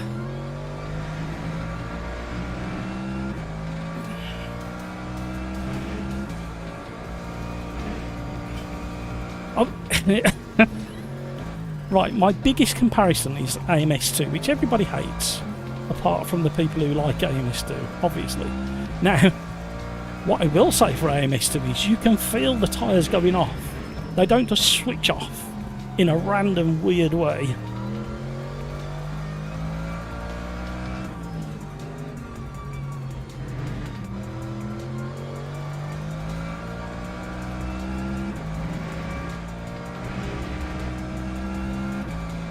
I get frustrated because it sold on the previous update and it was like an enjoyable drive. It was tricky but enjoyable, and then somebody's gone, no, it needs to just throw you into a wall when it gets a chance. This is not how it drives.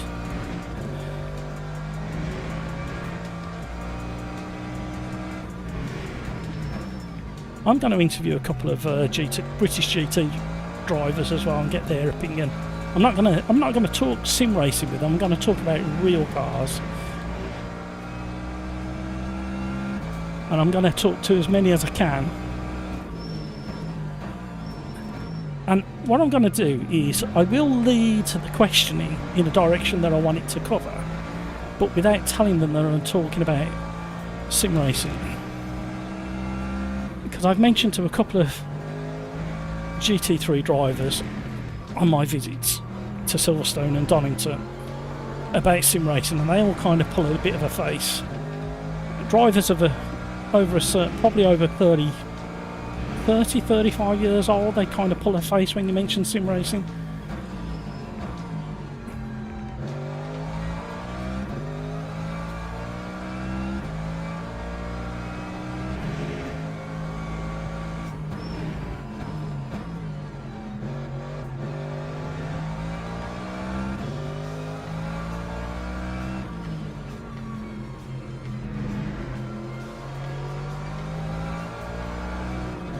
And I'm going to ask them questions like, when you go into an understeer or an oversteer, does it feel butterly smooth as if somebody just smeared butter all over the circuit? When the tyres get to 92% worn, does the car just want to kill you? Time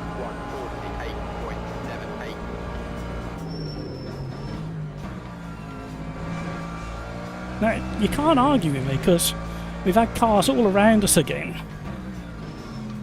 spinning off in random corners, well, in random ways where they didn't do it on the previous lap. And it doesn't just go for LMU, it goes for anything.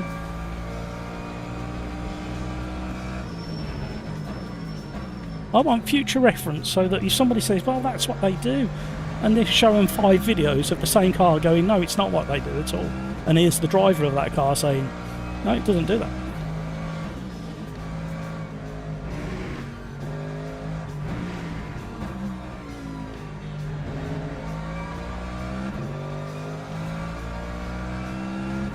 I don't know why nobody's done it yet. I don't know why LMU haven't been round and interviewed like 20 drivers from around the world who have got the most experience in GT3 cars. And on camera, they get into the rig and drive it, and then say, what did you feel? Is that what the real thing does? Surely a title such as, yeah, that car's just had a massive wobble as well behind me. He's gone off.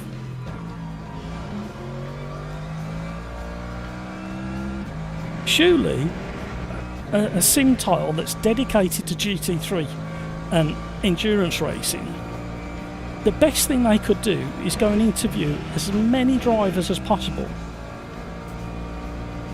saying, no, this is exactly what they do. Lap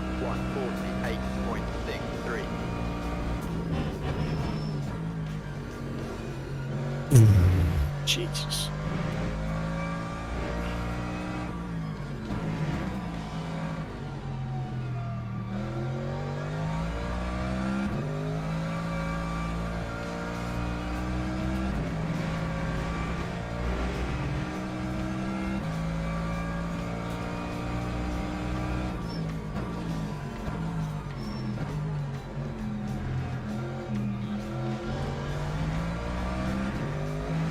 If LMU happens to be watching, which I highly doubt they are,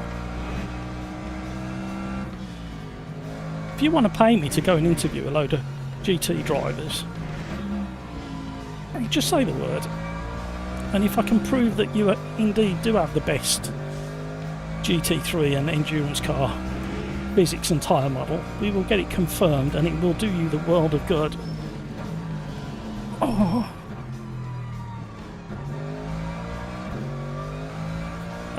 And I'm pretty certain a marketing expenditure that would prove the fact would be highly advantageous, and even if it was a negative response, at least you knew what you had to do. So from a development point of view, it's probably money well spent as well.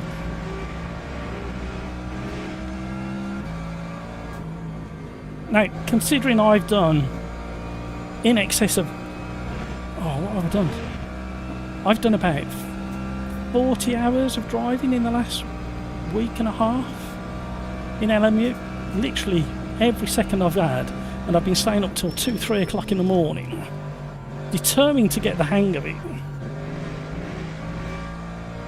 Admittedly, I went down the rabbit hole of driving mostly Silverstone because it's a lovely rendition of the track.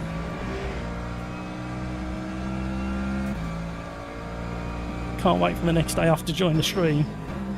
I can't wait for your next day off, whether you join the stream or do something like sleep for a whole day. Speaks. Drop them an email. Yeah, I might just do that. I might go to Silverstone in the next couple of weeks and knock on the door, because that's where they're based out of.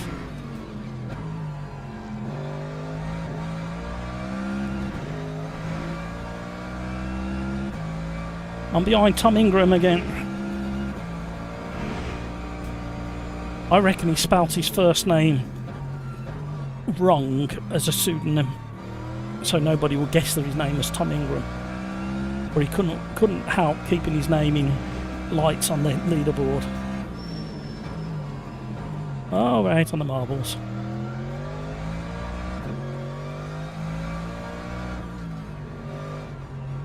And the sheer fact that so many cars have fell off in front of me, spinning out and understeering off the track.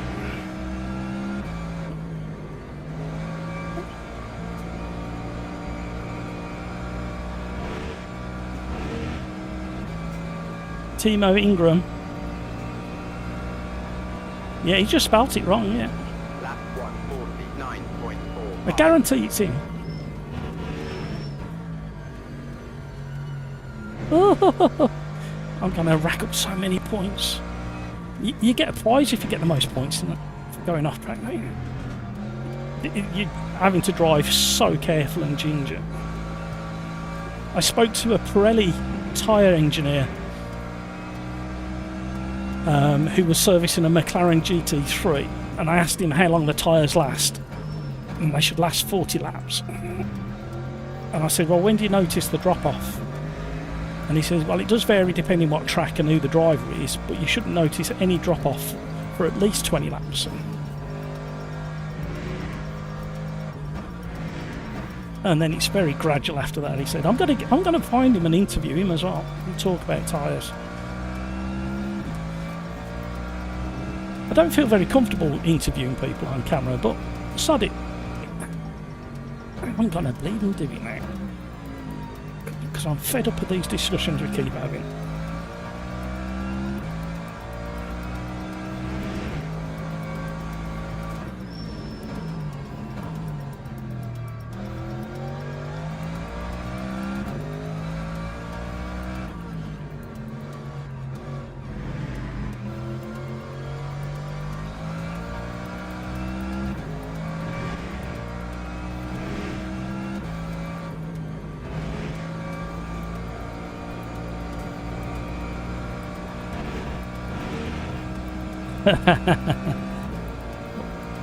Why am I going to hate you, Crikes? You think it's better than ever. Absolutely, I can't disagree with you more, Crikes. I've been driving it literally non-stop. You tell me why it did what it just did. You tell me why so many people fell off the track in front of me, Crikes. You watch the stream back, Crikes. You will see 8 cars fall off the track in front of me, spinning out, understeering straight on, getting here and going whoops-a-daisy. There's so many. And why are we getting so many DNFs? Why are people giving up? It was really good 2 days ago, Crikes. And then they've stuffed them up. Big time. I can feel even less. And I thought it was just my brain playing tricks on me yesterday when I started dropping the McLaren and the Ferrari. The 2 cars that I spent the most time in. Number 1 is the McLaren, second is the Ferrari, and like 40 hours or something ridiculous over the last 2 weeks. It might, yeah, it's got to be 40 hours. I've been staying up till like 3 o'clock in the morning driving it.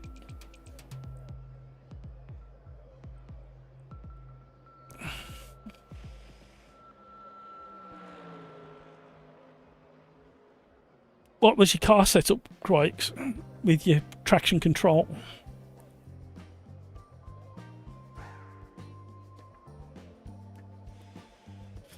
So the trouble is now is I get a bee in my bonnet about it, and now I'm going to stay up till 4 o'clock this morning trying different setups. Because Matt B's just told me to try a couple of things. You're telling me to try a couple of things. Now, your setup, Crikes, is completely different to the magic setup that Matt B's just told me to try. Rear didn't slide on you once, it was so planted. It wasn't sliding, Crikes. It was, you know, in the LMPs when you slow down and you get your lift off the brake in the last phase of braking and it locks up the rear axle and spits you out. The McLaren and the Ferrari were doing that yesterday, whereas the day before they weren't doing it. That was on the McLaren, not the Merc. Yeah, I understand. But yeah, no, I'm going to go and interview people. I'm going to buy some kit and I'm going to go interview GT3 drivers and see what they've got to say. And if I'm wrong and they all say, yeah, that's exactly how it drives, I'll say, fair enough, it's me. I'll put my hands up, but I guarantee it's not how they drive. Absolutely guarantee it. So that's my little challenge to myself, is interview GT3 drivers, GT4 drivers, and tyre mechanics.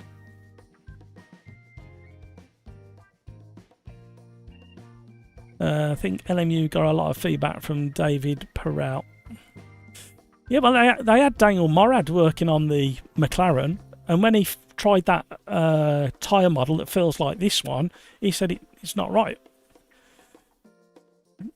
And when he drove the Mercedes, and he said they got it completely wrong, even though he gave them loads of feedback. He worked directly with them. And then James Baldwin, when he reviewed the McLaren, he advised them. You could see it in his face when he was doing the video. The car wasn't driving how he had set it up. So you can see content creators that have put some time into things and they haven't delivered. You can see you can just see their faces when you've watched enough of them. You can see their faces where they're processing, trying to be natural and trying not to say the wrong thing so they don't upset people, which is correct and fair. But you can see that it's still not as they were expecting it. Silver Fox. And what did those guys say about AMS2? It's too slidey, and that is what I've been saying for 2 years. Needs more grit. But interestingly, not Morad. I don't think he's done AMS2 if I remember. But James Baldwin liked the progressive slip, if I remember. I can't remember his exact words. But he said it was too slippy, but everything else he liked.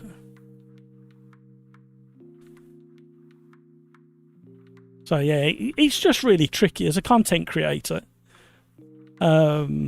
Especially if you're trying to work with these people and get on board with these people. You've got to tread so lightly. I watch a tech reviewer, a British tech reviewer, and he put a video out the weekend. And he was highlighting the brands that he no longer works with, and the reason he doesn't work with them because he's very clear from the start that he's going to be critical of their products if they don't perform in the way that general consumers expect.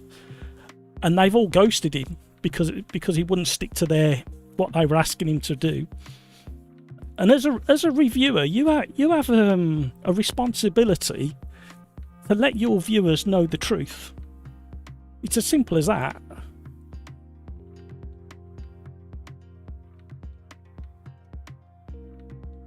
Just like the movie industry, collaboration with an expert means, yeah, nah. Well, there's that British paleontologist who worked on a couple of the Jurassic Park films as a consultant and was paid handsomely for it. And then they never instigated the things that he put in there and requested and advised them on. And that's the artistic license to a degree, but he's really cheesed off that they didn't do what they were supposed to do in Jurassic Park with a lot of the dinosaurs. And you can understand it. It's why have you bothered asking me if you're not going to listen? And that's what it feels like sometimes. Maybe it's a technical limitation. Maybe they've changed the weight of the cars in this update and tweaked the tyre model just a little bit, or the fact that they've tweaked the bump stops and the weight of the cars has a detriment effect to the tyre model.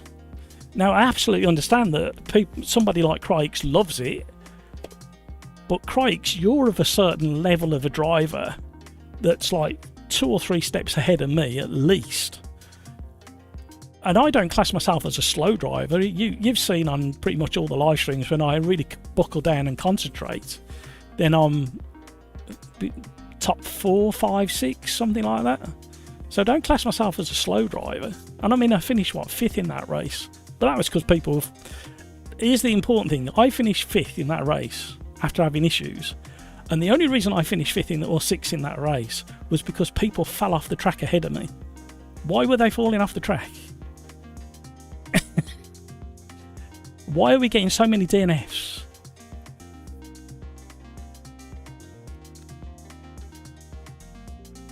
It shouldn't be this hard. I totaled up earlier today that just in the last 4 years or 5 years, I've done like 6,000 or 7,000 hours of driving in different sim tiles. The majority is an AMS2, and I can tell you exactly when they changed something, and I can feel exactly what they've done. And I did exactly that with this. The second I felt them cars go yesterday, I messaged Matt B, who's into the finer points of LMU, and said, what have they changed? I'm dropping the cars where I weren't dropping them 2 days ago.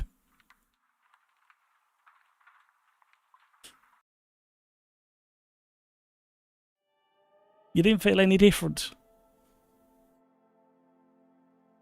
Don't get me wrong, it's not a massive difference, but crikes, tell me why so many cars were falling off the track around me. To me, it's way, way better than AMS2 as far as driving goes. No, it's not better, it's different. And the only difference is the cars feel planted until they don't. And 9 times out of 10, that's not how they are in real life. How many cars... Just go back to Silverstone not last weekend, the weekend before, and watch WEC. How many cars during all of qualifying and the race were just randomly falling off the track? You do realise that you can pay 15, 20 grand and just turn up if you got the right licence and just drive one of them without loads of practice. So not all the people on the grid were top ranked drivers and they weren't falling off the track.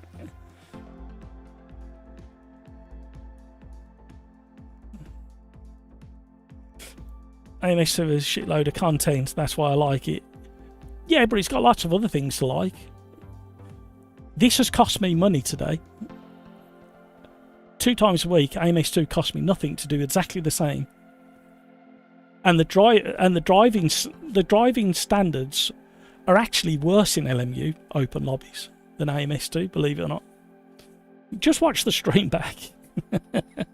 I really when I'm doing offline driving in LMU with the AI, I settle in and I have a good 2, 3, 4, 5 hours, whatever it might be, and I settle in and I enjoy it.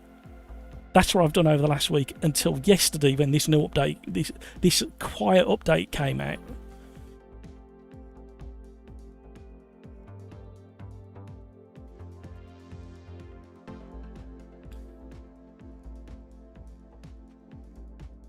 Silver Fox, LMU is not hard to drive at all. Silver Fox, you've just watched all them cars fall off the track around me. How can you say it's not hard to drive?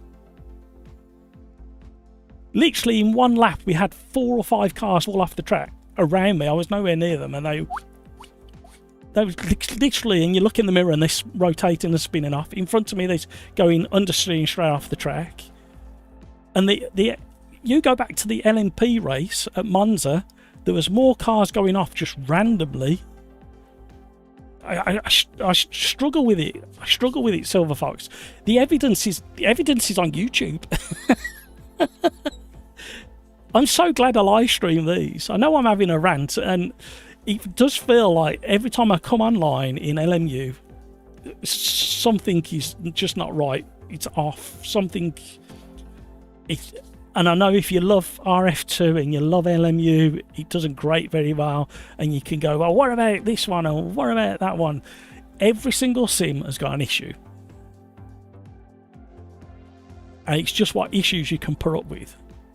And if one of the issues is it's costing you money to do this and have so many people fall off the track and DNF, you start questioning, is this the right thing to be doing? If you watch back the 3 races and watch the horrendous driving standards, cars falling off the track randomly, right, and say this is acceptable, I don't think it is. If you're really, really honest, just like I'm honest with AMS2 and say it's too slippy, and there's a handful of cars that just don't drive right at all. The Formula trainers don't drive right at all. The Formula Vs just don't drive right at all. If you watch online footage, onboard footage, they don't drive like that. If you watch the Brazilian versions or the UK version, because UK have got Formula V, they don't drive right. Where else? There's something else that just drives weird. The Formula 3 cars only drive okay at certain tracks where you're utilising the downforce in AMS2. If you pick any single sim racing title, you can do a list of things that are wrong with each one of them. But the big question is, out of all of them, which one's costing you money? And I swear to you, I'm going to get interviews. What are you going to say? What are you going to say? What are you going to say? Project Cars 2 was pure sim. No, it weren't. It was just a really good driving game. Nobody claimed Project Cars 2 was a pure sim.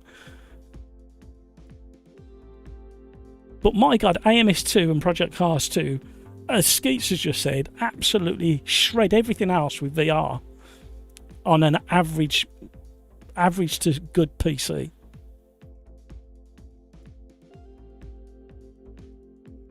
If you drive that compared to a set of Core Street was arcade, yeah, but again with AC1 there was only certain cars that were top notch, even from the Kunos catalogue. And then when it came down to mods, it was pot luck whether you kept the car or not.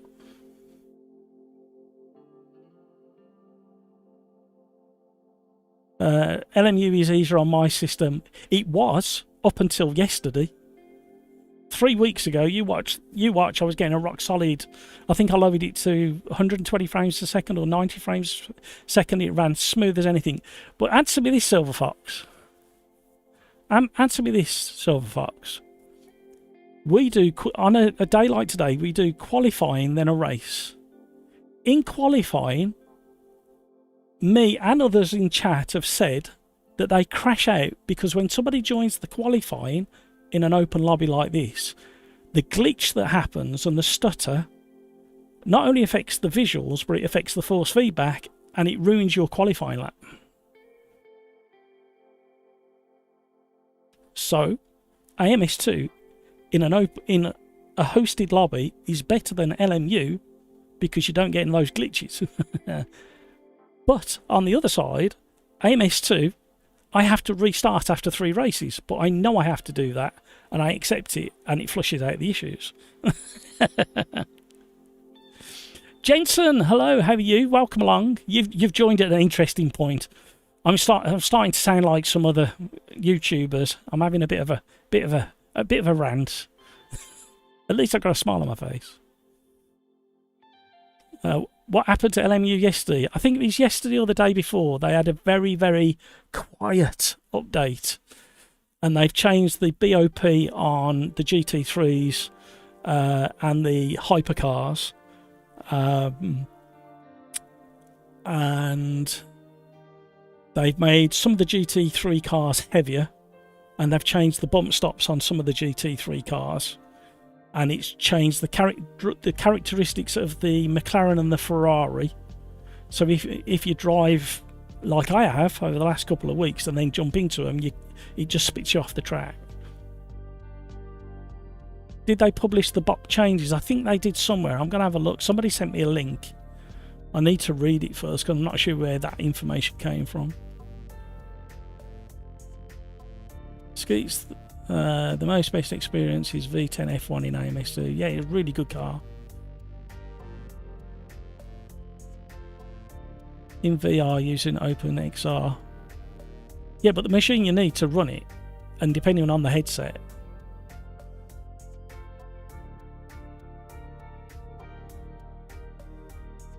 Yes, Silver Fox, AC had a real wheel to tyre feel. Yeah. Well, this is the other thing we all forget. AC was so good, and it was all canned. Everything was canned. None of it was based on real physics, and that's kind of somewhere where some of the problems lie. They probably could have improved AC tyre model and physics without using real physics. But that's another argument of mine for the last 3 or 4 years is, if all of these sim tiles are using real physics mathematics to replicate the physics of the car, the suspension, the tyres, the contact patch on it should all feel the same. You shouldn't be be able to blind test somebody like me and say, I'm driving AMS2, I'm driving LMU, I'm driving AC Evo, tomato.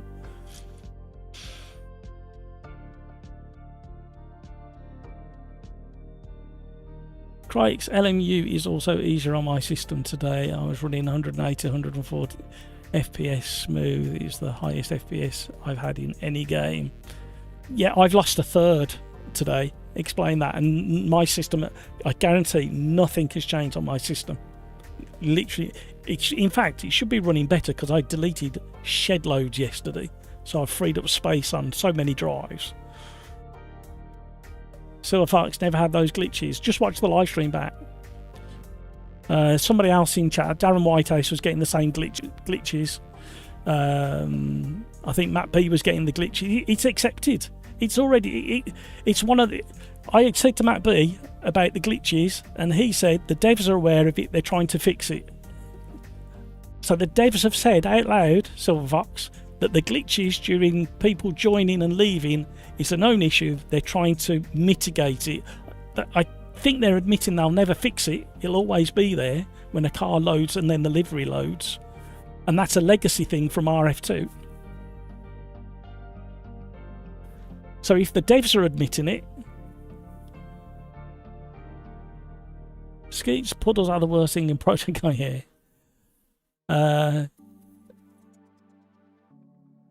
Yeah, that's what I'm on about, Craigs.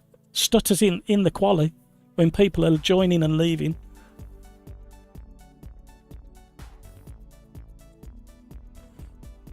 They were all mum about it since Elms. Yeah, there's been nearly an update to LMU every day since Elms came out.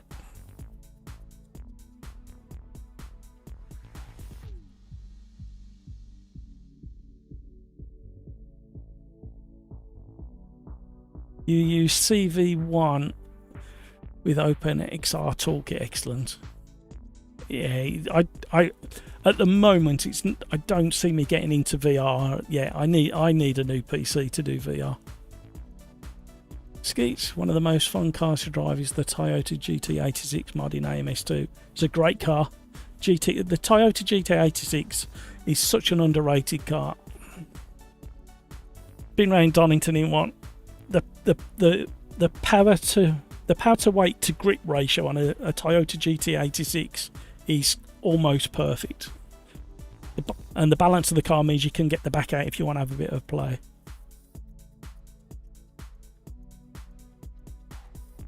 Silver Fox, LMU is OpenXR by default, no need for Steam VR unless you have to have it because of your headset. Okay, Silver Fox. I will get into it one day, but I can't see it for another couple of years.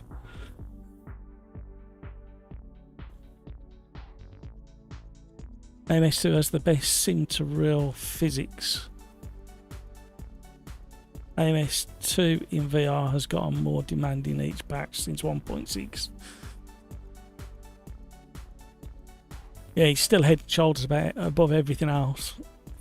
The fidelity. Everybody I speak to on the community literally raves about AMS2 VR.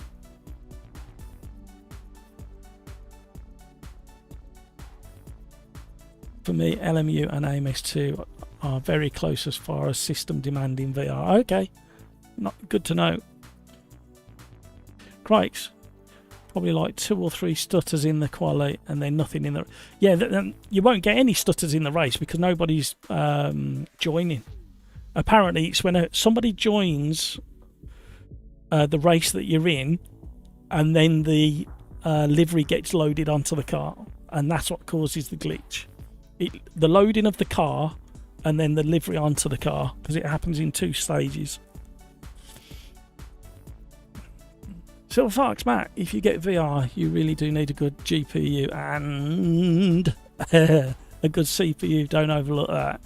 X3 CPUs are monsters in VR. X3D CPUs are monsters in VR. Yeah, it will happen one day.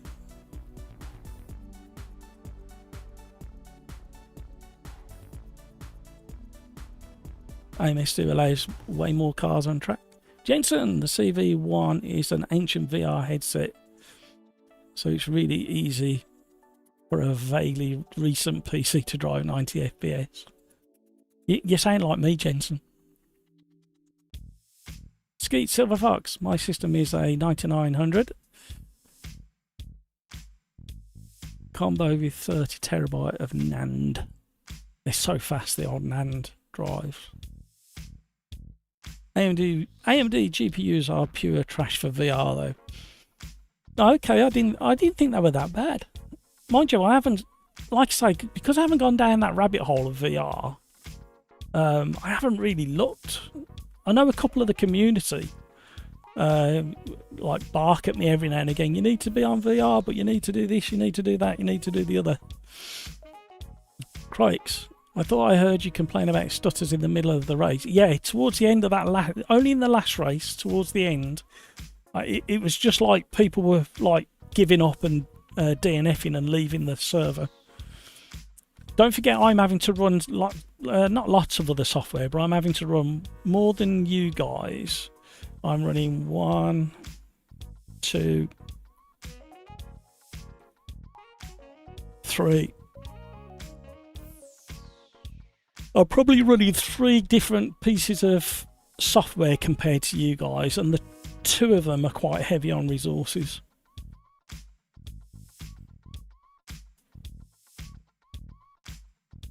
AMD GPUs are good. Yeah, a lot of people are raving about them, but they're not. Oh, okay, I didn't realise that. Thank you for that, Silver Fox. Appreciate it. Silver Fox, that is the narrative. More VRAM is great for VR, and AMD proves that. AMD GPUs are not bad in VRAM because of VRAM. Something else. It's something else, and it's a known issue. Do we know what it is, Silver Fox? Jensen, oh, question. Can you use crew chief with LMU, or is there still an issue? Right, I haven't tried it for a couple of weeks, and I know it was causing issues, so I can't answer that one. Does anybody else know? Silver Fox, do you know if your crew chief is still causing issues with LMU?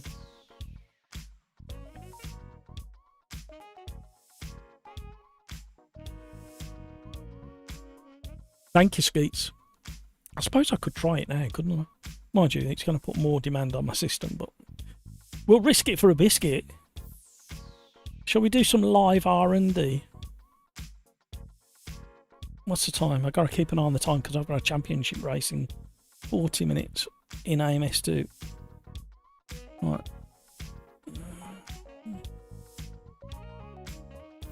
Don't know where to look. Come on, crew chief. Thank you. Right, let's boot up a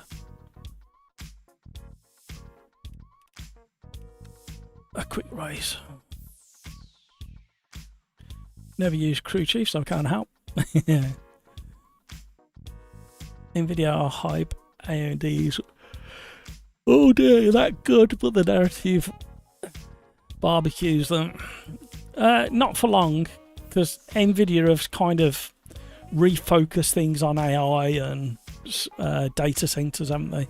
So if AMD play it right, they can take a great big chunk of the market, while Nvidia are looking over there and they drop the ball on the 50 series. Well, some of the 50 series.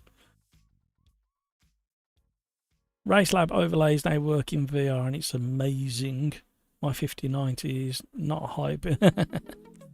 Yeah, 5090 is okay. It's just the price tag that makes every part of me shudder. Right. What gets me is I tested the Merc at Silverstone the other day, and it didn't do what it was doing at Portimao. Well, that'll do, no matter what it is. Crikes, also I have to say, the last race when I was going through the field, the racing was really good. I don't know what happened after, but that was a lot of fun. Yeah, it weren't too bad. Weren't too bad. Not compared to Monza.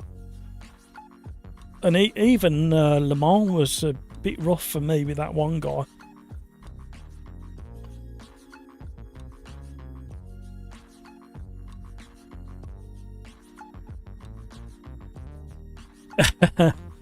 Yeah, I bet you say thank God as well when you actually got it, let alone now. Jensen, I would love to use RaceLab in VR, but no idea how you get stuff into VR. I'm positive it's a can't read wetware issue, as I am too old to understand how to do. Never too old, Jensen. The only thing I've noticed as I've got older, things take a little bit longer to sink in.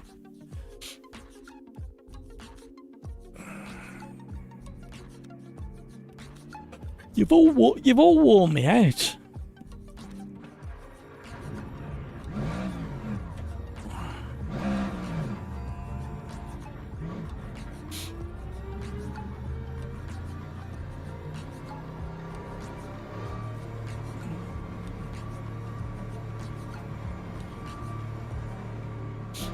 Thank you, Silver Fox. That's very kind of you. Do appreciate it. There you go, Jensen. Just have a chat with Silver Fox over on Discord. There's a link in the description down below for Sim Racers Arms Discord.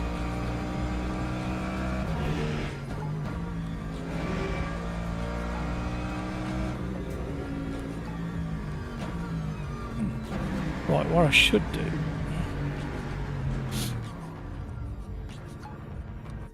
I still need to go to Silverstone soon.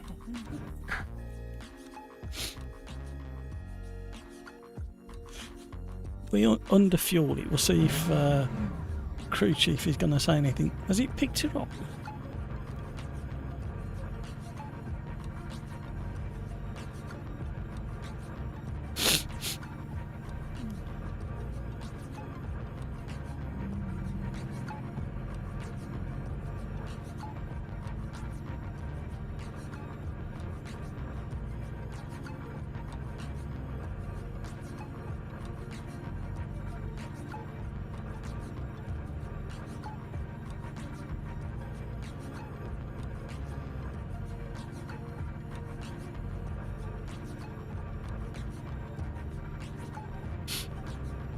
That's really weird.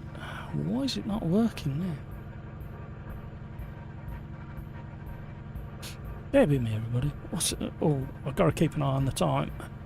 If it takes more than 4 minutes, I'm in trouble.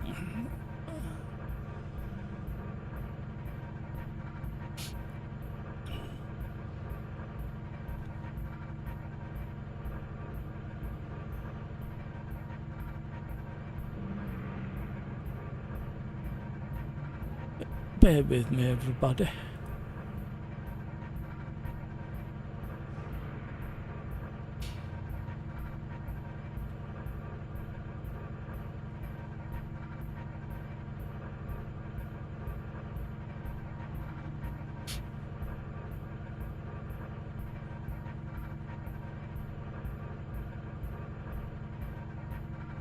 Doobie-doo.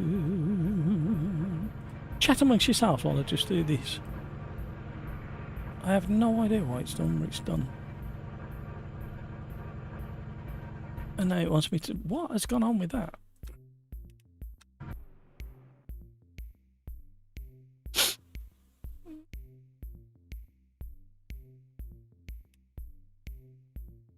Right, I can confirm. I can confirm. Crew chief works. It just worked properly for me.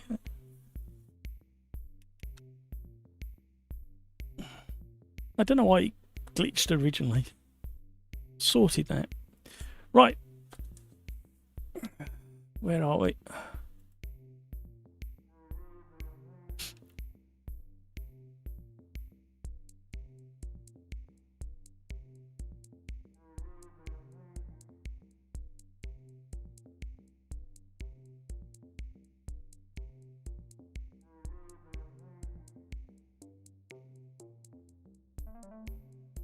That's right, Jensen.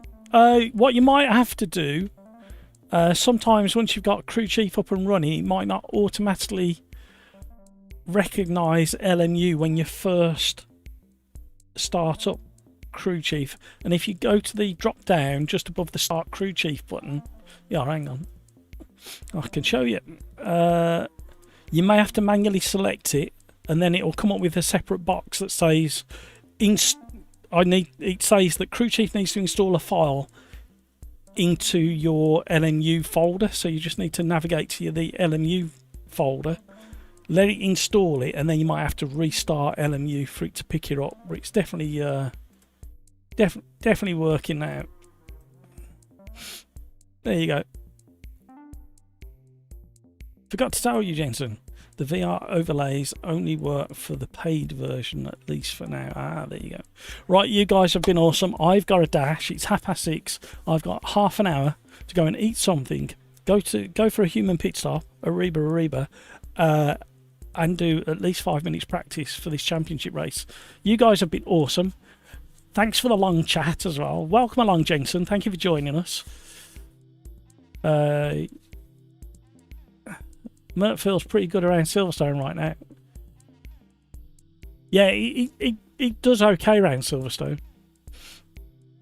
Thanks for the stream. Good luck for the race. Thank you very much. Thank you for the stream, sir. Appreciate it. No problem, Jensen. Welcome to the community. Just jump into my Discord or Silver Fox's Discord if you got any questions.